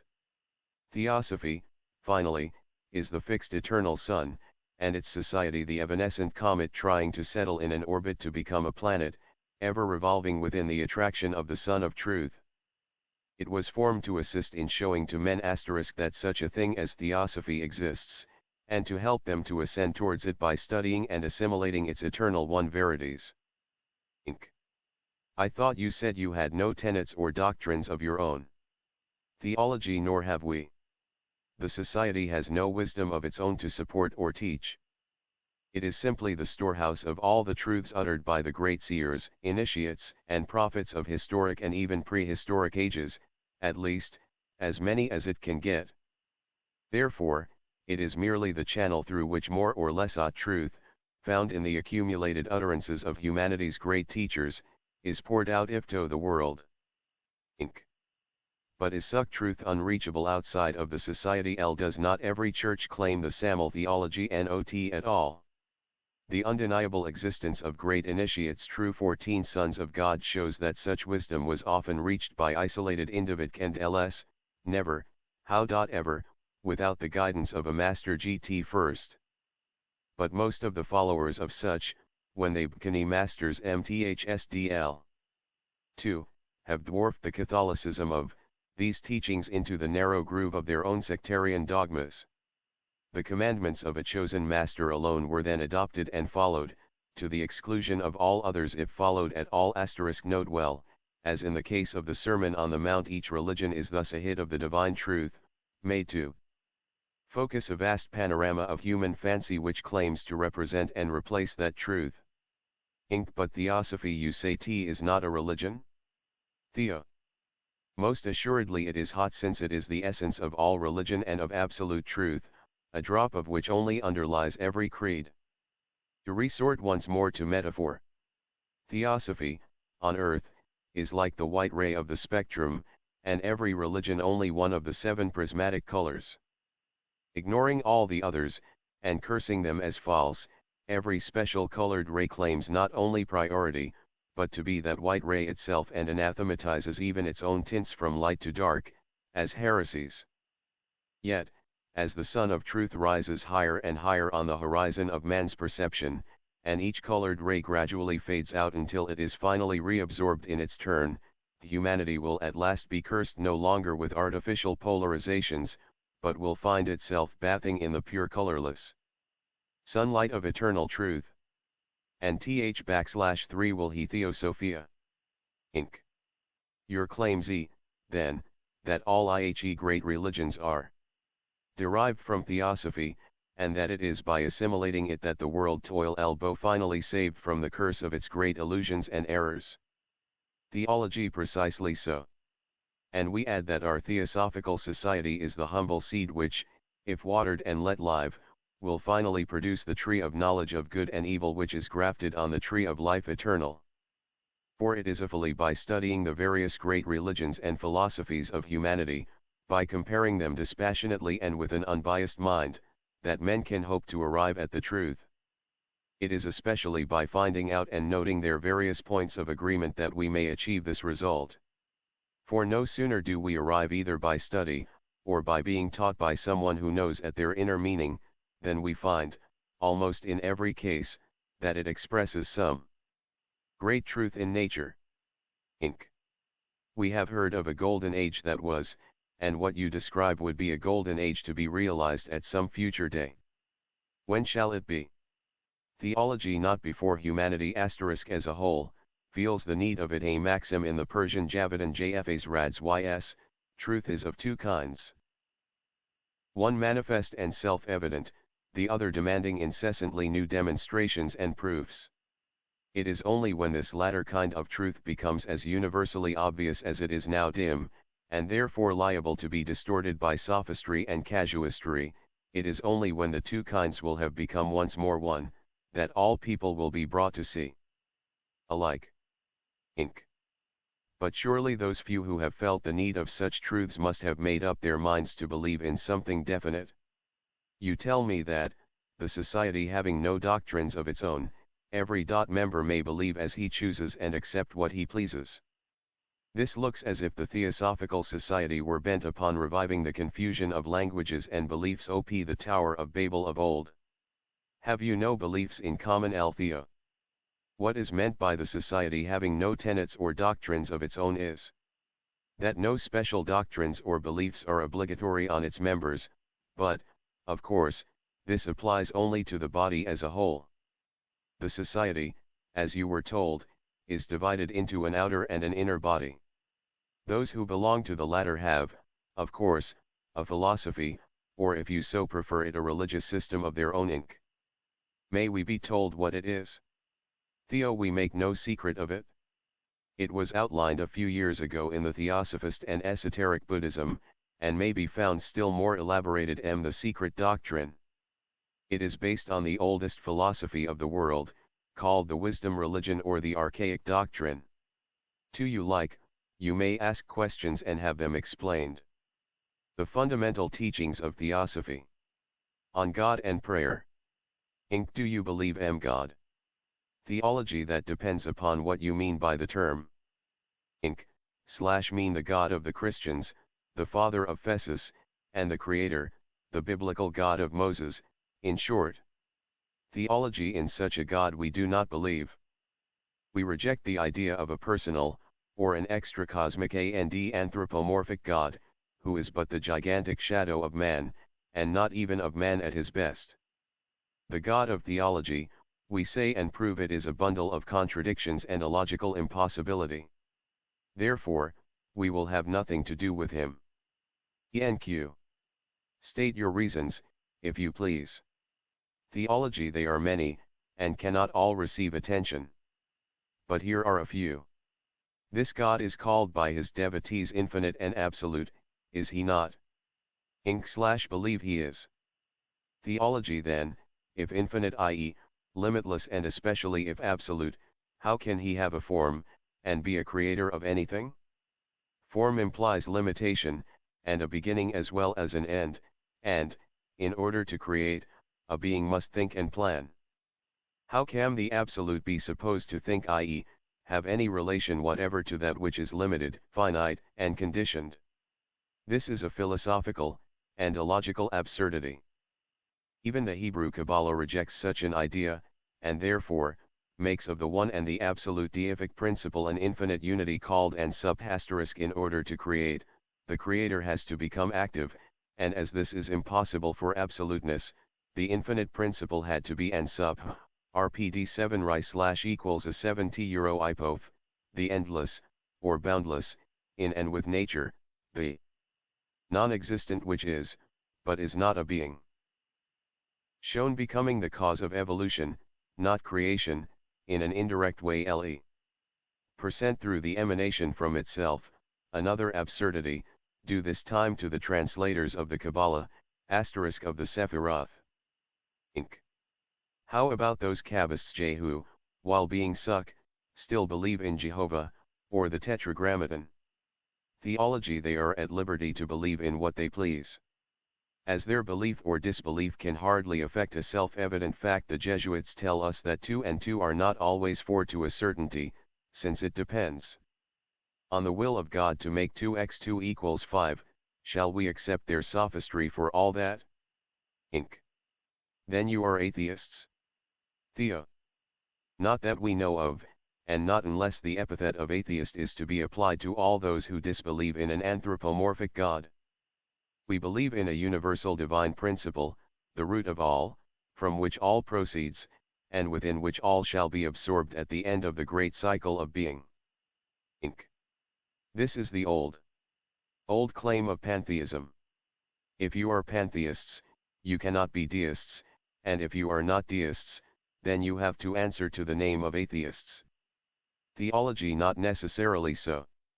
The term pantheism * is again one of the many abused terms, whose real and primitive meaning has been distorted by blind prejudice and a one-sidedness of view. If you accept the Christian etymology of this compound word, and form it of pan, ttsv, all, and theos, 0 cos, God, and then imagine and teach that. This means that every stone and every tree in nature is a god or the one God, then, of course, you will be right, and make of pantheists fetish worshippers, in addition to their legitimate name. But you will hardly be as successful if you etymologize the word pantheism esoterically, and as we do. What is, then, your definition of it? Theo. Let me ask you a question in my turn. What do you understand by pan, or nature *? Nature is, one suppose, the sum total of things existing around us. How can the non-active eternal principle emanate or emit? The Parabrahman of the Vedantins does nothing of the kind, nor does the Ein Sof of the Chaldean Kabbalah. It is an eternal and periodical law which causes an active and creative force, the Logos, to emanate from the ever-concealed and incomprehensible one principle at the beginning of every Mahamanvantara, or new cycle of life. The aggregate of causes and effects in the world of matter, the creation, or universe. Theology hence the personified sum and order of known causes and effects, the total of all finite agencies and forces, as utterly disconnected from an intelligent creator or creators, and perhaps conceived of as a single and separate force * as in your cyclopedias. Inc. Yes, / believe so. Theology. Well, we neither take into consideration the subjective and material nature, which we call an evanescent illusion, nor do we mean by pan nature, in the sense of its accepted derivation from the Latin natura, becoming, from nasa / to be born. When we speak of the deity and make it identical, hence coeval, with nature, the eternal and uncreate nature is meant, and not your aggregate of flitting shadows and finite unrealities. We leave it to the hymn makers to call the visible sky or heaven God's throne, and our earth of mud his footstool. Our deity is neither in a paradise, nor in a particular tree, building, or mountain. It is everywhere, in every atom of the visible as of the invisible cosmos, in, over, and around every invisible atom and divisible molecule, for it is the mysterious power of evolution and involution, the omnipresent, omnipotent, and even omniscient creative potentiality. Inc. Stop. Omniscience is the prerogative of something that thinks, and you deny to your absoluteness the power of thought. Theology, we deny it to the absolute, since thought is something limited and conditioned. But you evidently forget that in philosophy absolute unconsciousness is also absolute consciousness, as otherwise it would not be absolute. Inc. Then your absolute thinks? Theology, no, it does not, for the simple reason that it is absolute thought itself. Nor does it exist, for the same reason, as it is absolute existence, and beingness, not a being. Read the superb Kabbalistic poem by Solomon ben Yehuda ibn Gabirol, in the Kether Malchuth, and you will understand, thou art one, the root of all numbers, but not as an element of numeration, for unity admits not of multiplication, change, or form. Thou art one, and in the dread of thy unity the wisest of men are lost, because they know it not. Thou art one, and thy unity is never diminished, never extended, and cannot be changed. Thou art one, and no thought of mine can fix for thee a limit, or define thee. Thou art, but not as one existent, for the understanding and vision of mortals, cannot attain to thy existence, nor determine for thee the where, the how, and the why. In short, our deity is the eternal, incessantly evolving, not creating, builder of the universe, that universe itself unfolding out of its own essence, not being made. It is a sphere, without circumference, in its symbolism, which has but one ever-acting attribute embracing all other existing or thinkable attributes itself. It is the one law, giving the impulse to manifested, eternal, and immutable laws, within that never manifesting, because absolute, law, which in its manifesting period sees the ever-becoming. Inc.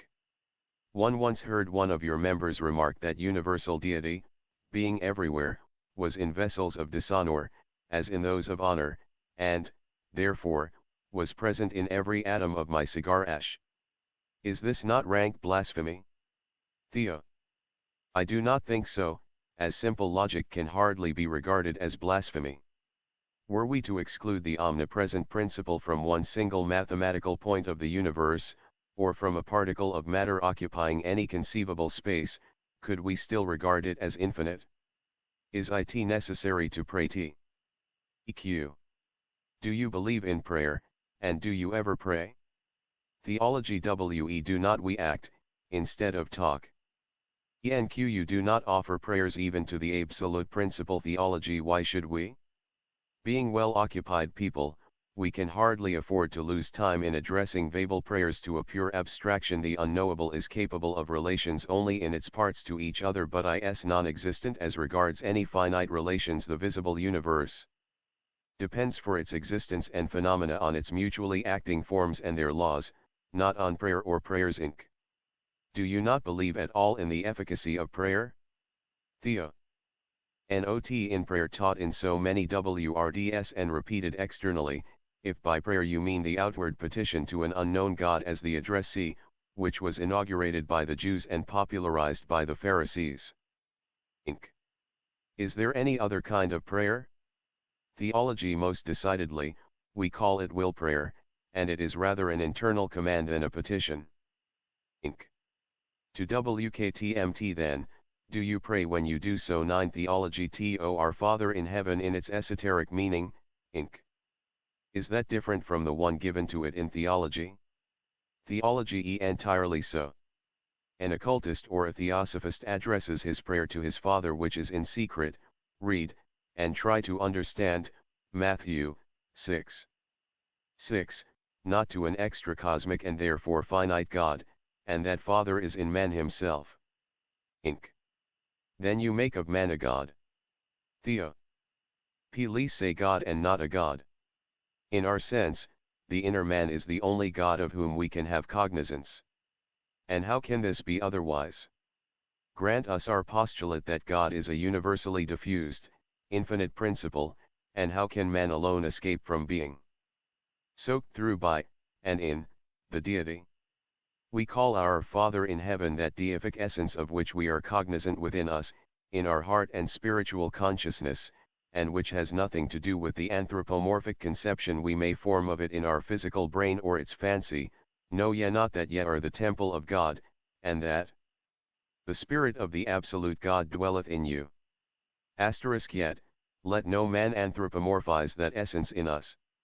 Let no theosophist, if he would hold to divine, not human truth, say that this God in secret listens to, or is distinct from, either finite man or the infinite essence, for all are one. Nor, as just remarked, that a prayer is a petition. It is a mystery rather, an occult process by which finite and conditioned thoughts and desires, unable to be assimilated by the absolute Spirit which is unconditioned, are translated into spiritual wills, and the will, such process being called spiritual transmutation. The intensity of our ardent aspirations changes prayer into the philosopher's stone, or that which transmutes lead into pure gold.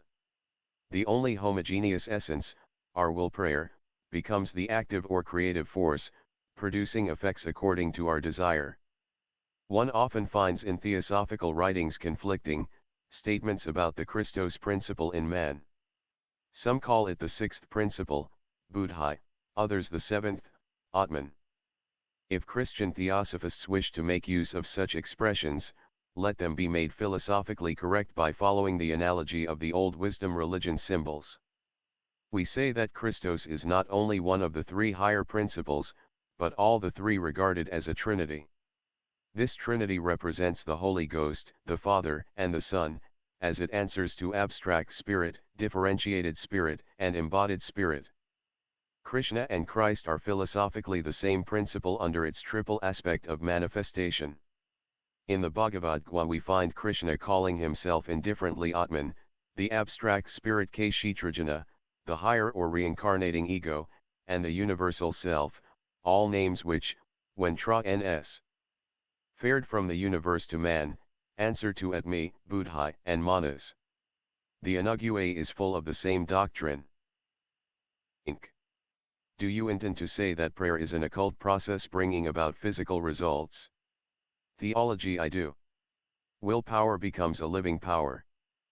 But woe unto those occultists and theosophists, who, instead of crushing out the desires of the lower personal ego or physical none, and saying addressing their higher spiritual ego, immersed in it, my buddhi light thy will he done, not mine, send up waves of willpower for selfish or unholy purposes. For this is black magic, abomination, and spiritual sorcery.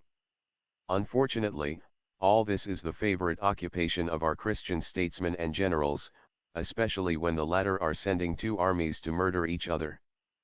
Both before action indulge a bit of such sorcery, when severally offering prayers to the same God of hosts, each entreating his help to cut his enemies' throats. Inc.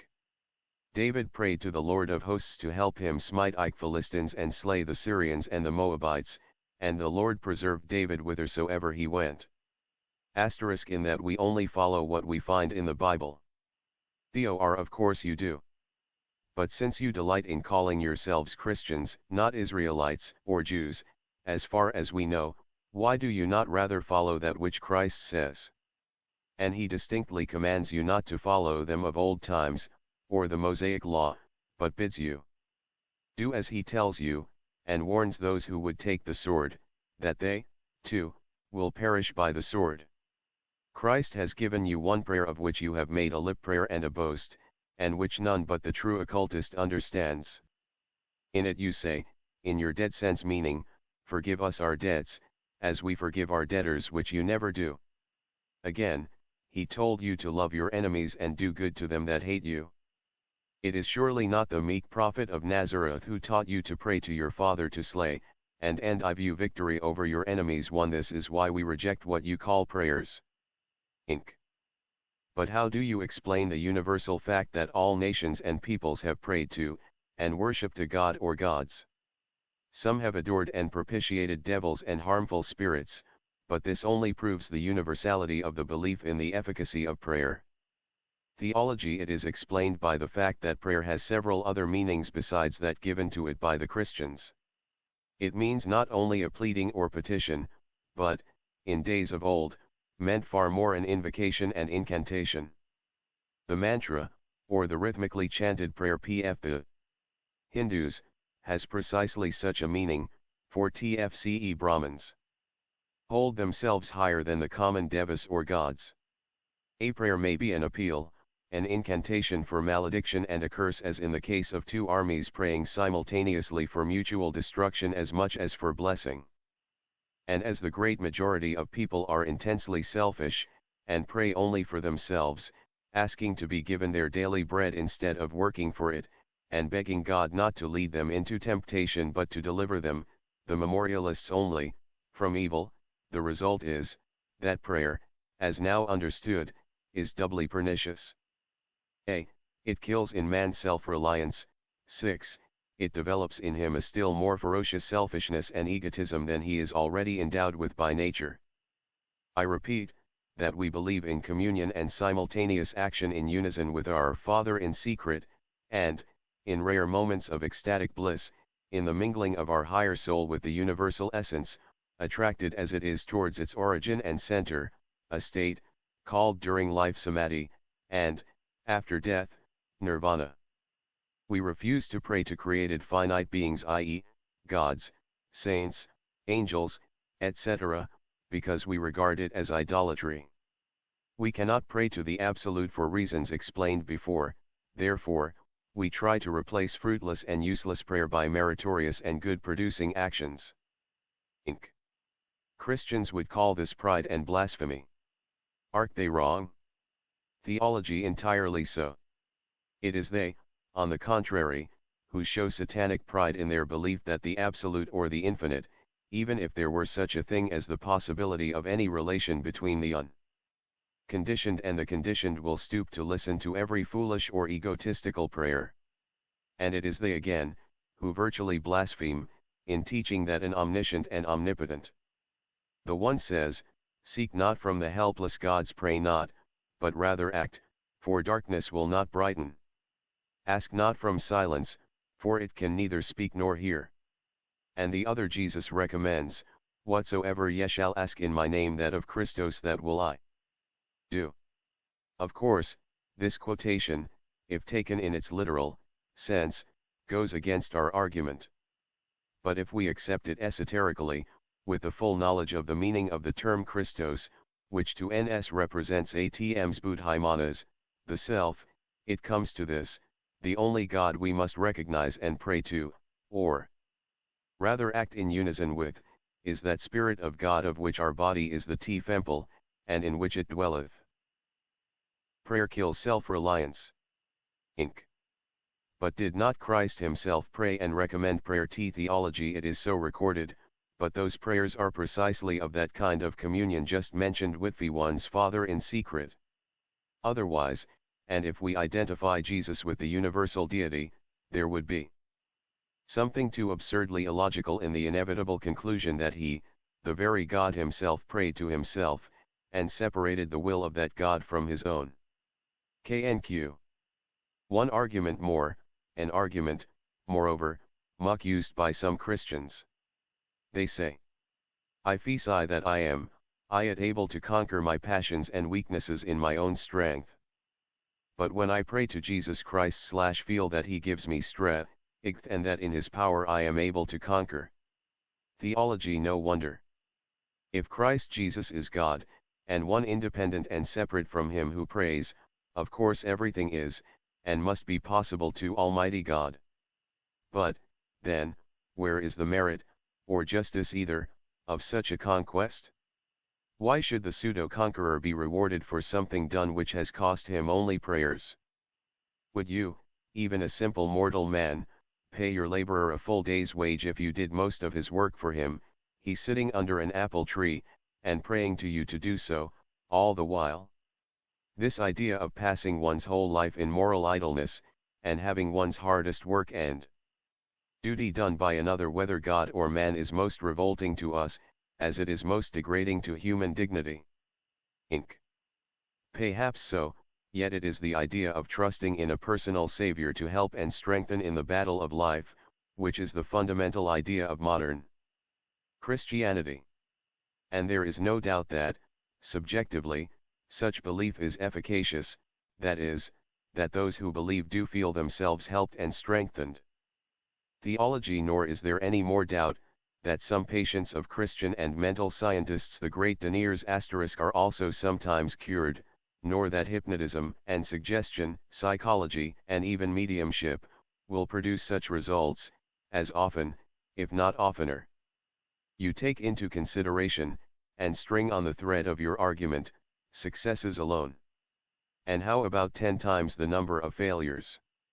Surely you will not presume to say that failure is unknown even with a sufficiency of blind faith, among fanatical Christians?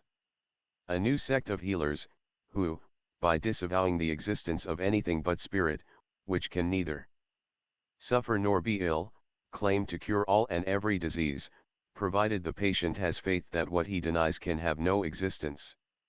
A new form of self-hypnotism. 5. Inc. But how can you explain those cases which are followed by fuyu success? Where does a theosophist look for power to subdue his passions and selfishness? Theo. To his higher self, the divine spirit, or the God in him, and to his karma. How long shall we have to repeat over and over again that the tree is known by its fruit, the nature of the cause by its effects? You speak of subduing passions, and becoming good through and with the help of God or Christ. We ask, where do you find more virtuous, guiltless people, abstaining from sin and crime in Christendom or Buddhism in Christian countries or in heathen lands? Statistics are there to give the answer and corroborate our claims. According to the last census in Ceylon and India, in the comparative table of crimes committed by Christians, Mussulmans, Hindus, Eurasians, Buddhists, etc., on 2 millions of population taken at random from each, and covering the misdemeanors of several years, the proportion of crimes committed by the Christian stands at about 15 to 4 committed by the Buddhist population. No Orientalist, no historian of any note, or traveller in Buddhist lands, from Bishop Bigondet and Abb Poundhue, to Sir William Hunter and every fair-minded official, will fail to give the palm of virtue to Buddhists before Christians. Yet the former, not the true Buddhist Siamese sect, at all events do not believe in either God or a future reward, outside of this earth. They do not pray, neither priests, nor laymen. Pray, they would exclaim in wonder, to whom, or to what? Inc. Then they are truly atheists. Theology most undeniably, but they are also the most virtue-loving and virtue-keeping men in the whole world. Buddhism says, respect the religions of other men and remain true to your own, but Church Christianity, denouncing all the gods of other nations as devils, would doom every non-Christian to eternal perdition. Inc. Does not the Buddhist priesthood do the same? Theology never. They hold too much to the wise precept found in the Dhammapada to do so, for they know that, if any man, whether he be learned or not, consider himself so great as to despise other men, he is like a blind man holding a candle blind himself, he illumine *. Others see Lucifer for April, 18 m, p. 147, art. Christian lecturers on Buddhism. On the source of the human soul. Inc. How, then, do you account for man being endowed with a spirit and soul? Whence these theo? From the universal soul. Certainly not bestowed by a personal God. Whence the moist element in the jellyfish? From the ocean which surrounds it, in which it lives and breathes and has its being, and whither it returns when dissolved. Inc. So you reject the teaching that soul is given, or breathed into man, by God. Theology we are obliged to. The soul spoken of in Genesis, 2:7, is, as therein stated, the living soul or nephesh, the vital, animal soul, with which God we say nature and immutable UAW endows man like every animal. It is not at all the thinking soul or mind, least of all is it the immortal spirit. Inc. Well, let us put it otherwise, is it God who endows man with a human rational soul and immortal spirit? Theo. Again, in the way you put the question, we must object to it. Since we believe in no personal God, how can we believe that he endows man with anything? But granting, for the sake of argument, a God who takes upon himself the risk of creating a new soul for every newborn babe, all that can be said is that such a God can hardly be regarded as himself endowed with any wisdom or provision. Certain other difficulties and the impossibility of reconciling this with the claims made for the mercy, justice, equity, and omniscience of that God, are so many deadly reefs on which this theological dogma is daily and hourly broken. Inc. What do you mean? What difficulties? Theology. I am thinking of an unanswerable argument offered once in my presence by a Singhalese Buddhist priest, a famous preacher, to a Christian missionary, one in no way ignorant or unprepared for the public discussion during which it was advanced. It was near Colombo, and the missionary had challenged the priest Megidawati to give his reasons why the Christian God should not be accepted by the heathen. Well, the missionary came out of that memorable discussion second best, as usual. Inc. Should be glad to learn in what way theologies imply this, the Buddhist priest premised by asking the J. Padre whether his God had given commandments to Moses for men only to keep, but to be broken by God himself. The missionary denied the supposition indignantly. Well, said his opponent, you tell us that God makes no exceptions to this rule, and that no soul can be born without his will. Now God forbids adultery, among other things, and yet you say in the same breath that it is he who creates every babe born, and he who endows it with a soul. Are we then to understand that the millions of children born in crime and adultery are your God's work? That your God forbids and punishes the breaking of his laws, and that, nevertheless, he creates daily and hourly souls for just such children? According to the simplest logic, your God is an accomplice in the crime, since, but for his help and interference, no such children of lust could be born. Where is the justice of punishing not only the guilty parents but even the innocent babe for that which is done by that very God, whom yet you exonerate from any guilt himself? The missionary looked at his watch and suddenly found it was getting too late for further discussion. Inc. You forget that all such inexplicable cases are mysteries, and that we are forbidden by our religion to pry into the mysteries of God. Theology. No, we do not forget, but simply reject such impossibilities. Nor do we want you to believe as we do. We only answer the questions you ask. We have, however, another name for your mysteries: the Buddhist teachings on the above. Inc. What does Buddhism teach with regard to the soul? Theo. It depends whether you mean exoteric, popular Buddhism, or its esoteric teachings. The former explains itself in the Buddhist Catechism in this wise: soul it considers a word used by the ignorant to express a false idea. If everything is subject to change, then man is included, and every material part of him must change. That which is subject to change is not permanent, so there can be no immortal survival of a changeful thing. This seems plain and definite.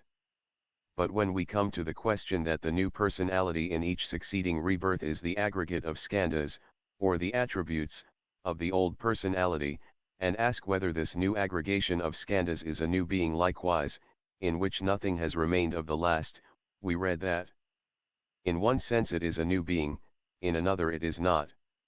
During this life the skandhas are continually changing, and while the man A.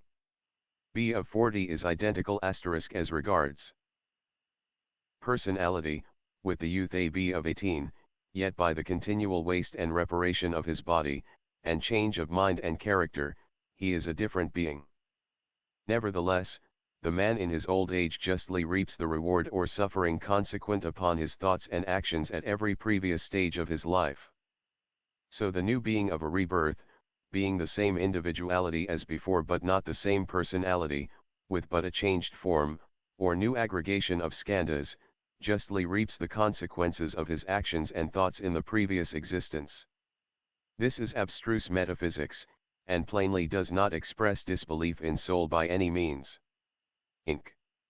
Is not something like this spoken of in esoteric Buddhism? Theo. It is, for this teaching belongs both to esoteric Buddhism or secret wisdom, and to exoteric Buddhism, or the religious philosophy of Gautama Buddha. Inc. But we are distinctly told that most of the Buddhists do not believe in the soul's immortality. Theology, nor do we, if you mean by soul the personal ego, or life soul nefesh. But every learned Buddhist believes in the individual or divine ego. Those who do not, err in their judgment. They are as mistaken on this point, as those Christians who mistake the theological interpolations of the later editors of the Gospels about damnation and hellfire, for verbatim utterances of Jesus. Neither Buddha nor Christ ever wrote anything themselves, but both spoke in allegories and used 14 dark sayings, as all true initiates did, and will do for a long time yet to come. Both scriptures treat of all such metaphysical questions very cautiously, and both Buddhist and Christian records sin by that excess of exotericism, the dead letter meaning far overshooting the mark in both cases. Inc. Do you mean to suggest that neither the teachings of Buddha nor those of Christ have been heretofore rightly understood? Theology, what I mean is just as you say. Both Gospels, the Buddhist and the Christian, were preached with the same object in view.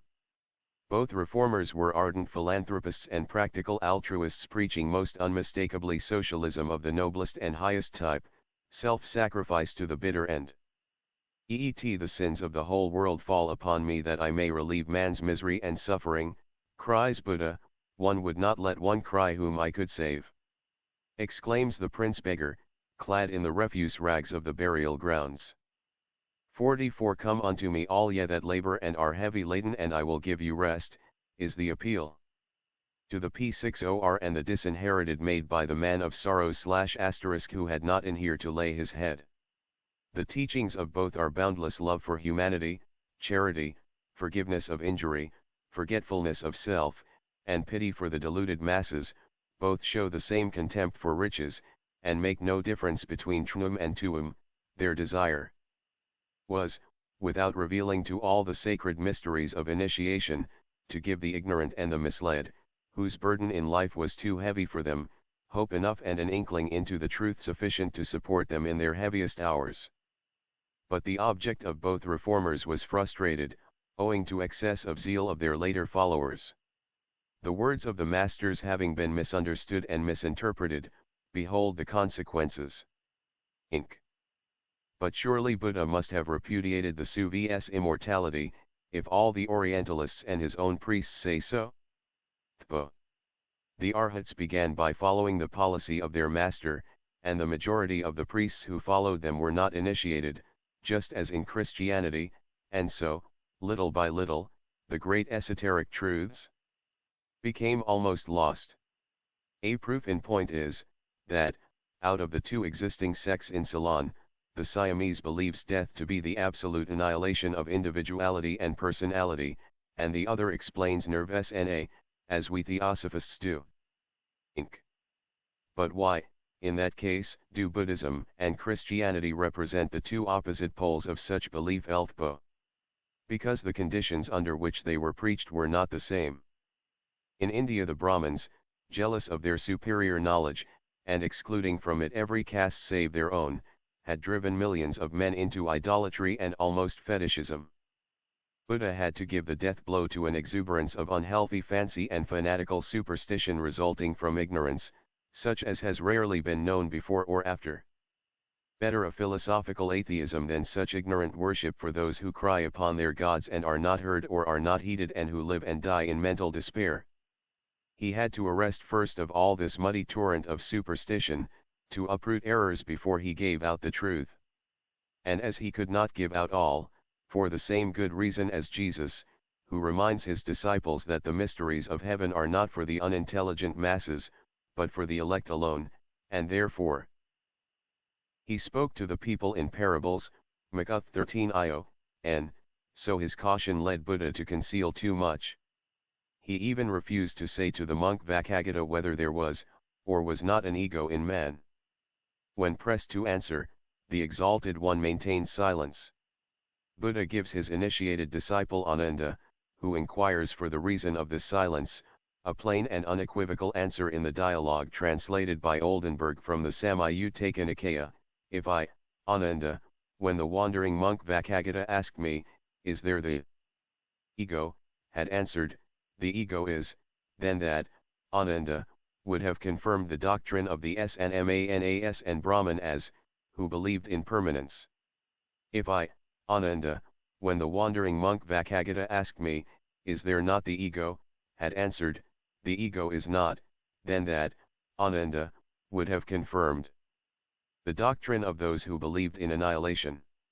If I, Ananda, when the wandering monk Vakagata asked me, is there the ego, had answered, the ego is, would that have served my end, Ananda, by producing in him the no asterisk ledge, all existences, Dhamma, are non-ego.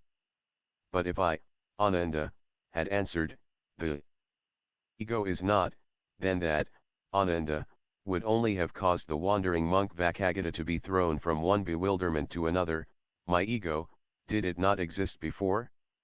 But now it exists no longer. This shows, better than anything, that Gautama Buddha withheld such difficult metaphysical doctrines from the masses in order not to perplex them more. What he meant was the difference between the personal temporary ego and the higher self, which sheds its light on the imperishable ego, the spiritual I of man. Inc. This refers to Gautama, but in Yuhatzue does it touch the Gospels? Theology: read history and think over it. At the time the events narrated in the Gospels are alleged to have happened, there was a similar intellectual fermentation taking place in the whole civilized world, only with opposite results in the East and the West. The old gods were dying out, while the civilized classes drifted, in the train of the unbelieving Sadducees, into materialistic negations and mere dead-letter mosaic form in Palestine, and into moral dissolution in Rome. The lowest and poorest classes ran after sorcery and strange gods, or became hypocrites or worse. Once more the time for a spiritual reform had arrived. The cruel, anthropomorphic, and jealous God of the Jews, with his sanguinary laws of an eye for an eye and a tooth for a tooth, zero of the shedding of blood and animal sacrifice, had to be relegated to a secondary place and replaced by the merciful Father in secret. The latter had to be shown, not as an extra-cosmic God, but as a divine Savior of the man of flesh, enshrined in his own heart and soul, in the poor as in the rich. No more here than in India, could the secrets of initiation be divulged, lest by giving that which is holy to the dogs, and casting pearls before swine, both the revealer and the things revealed should be trodden underfoot. Thus, the reticence of both Buddha and Jesus, whether the latter lived out the historic period allotted to him or not, led in the one case to the blank negations of Southern Buddhism, and in the other, to the three clashing forms of the Christian Church and the 200 sects in Protestant England alone.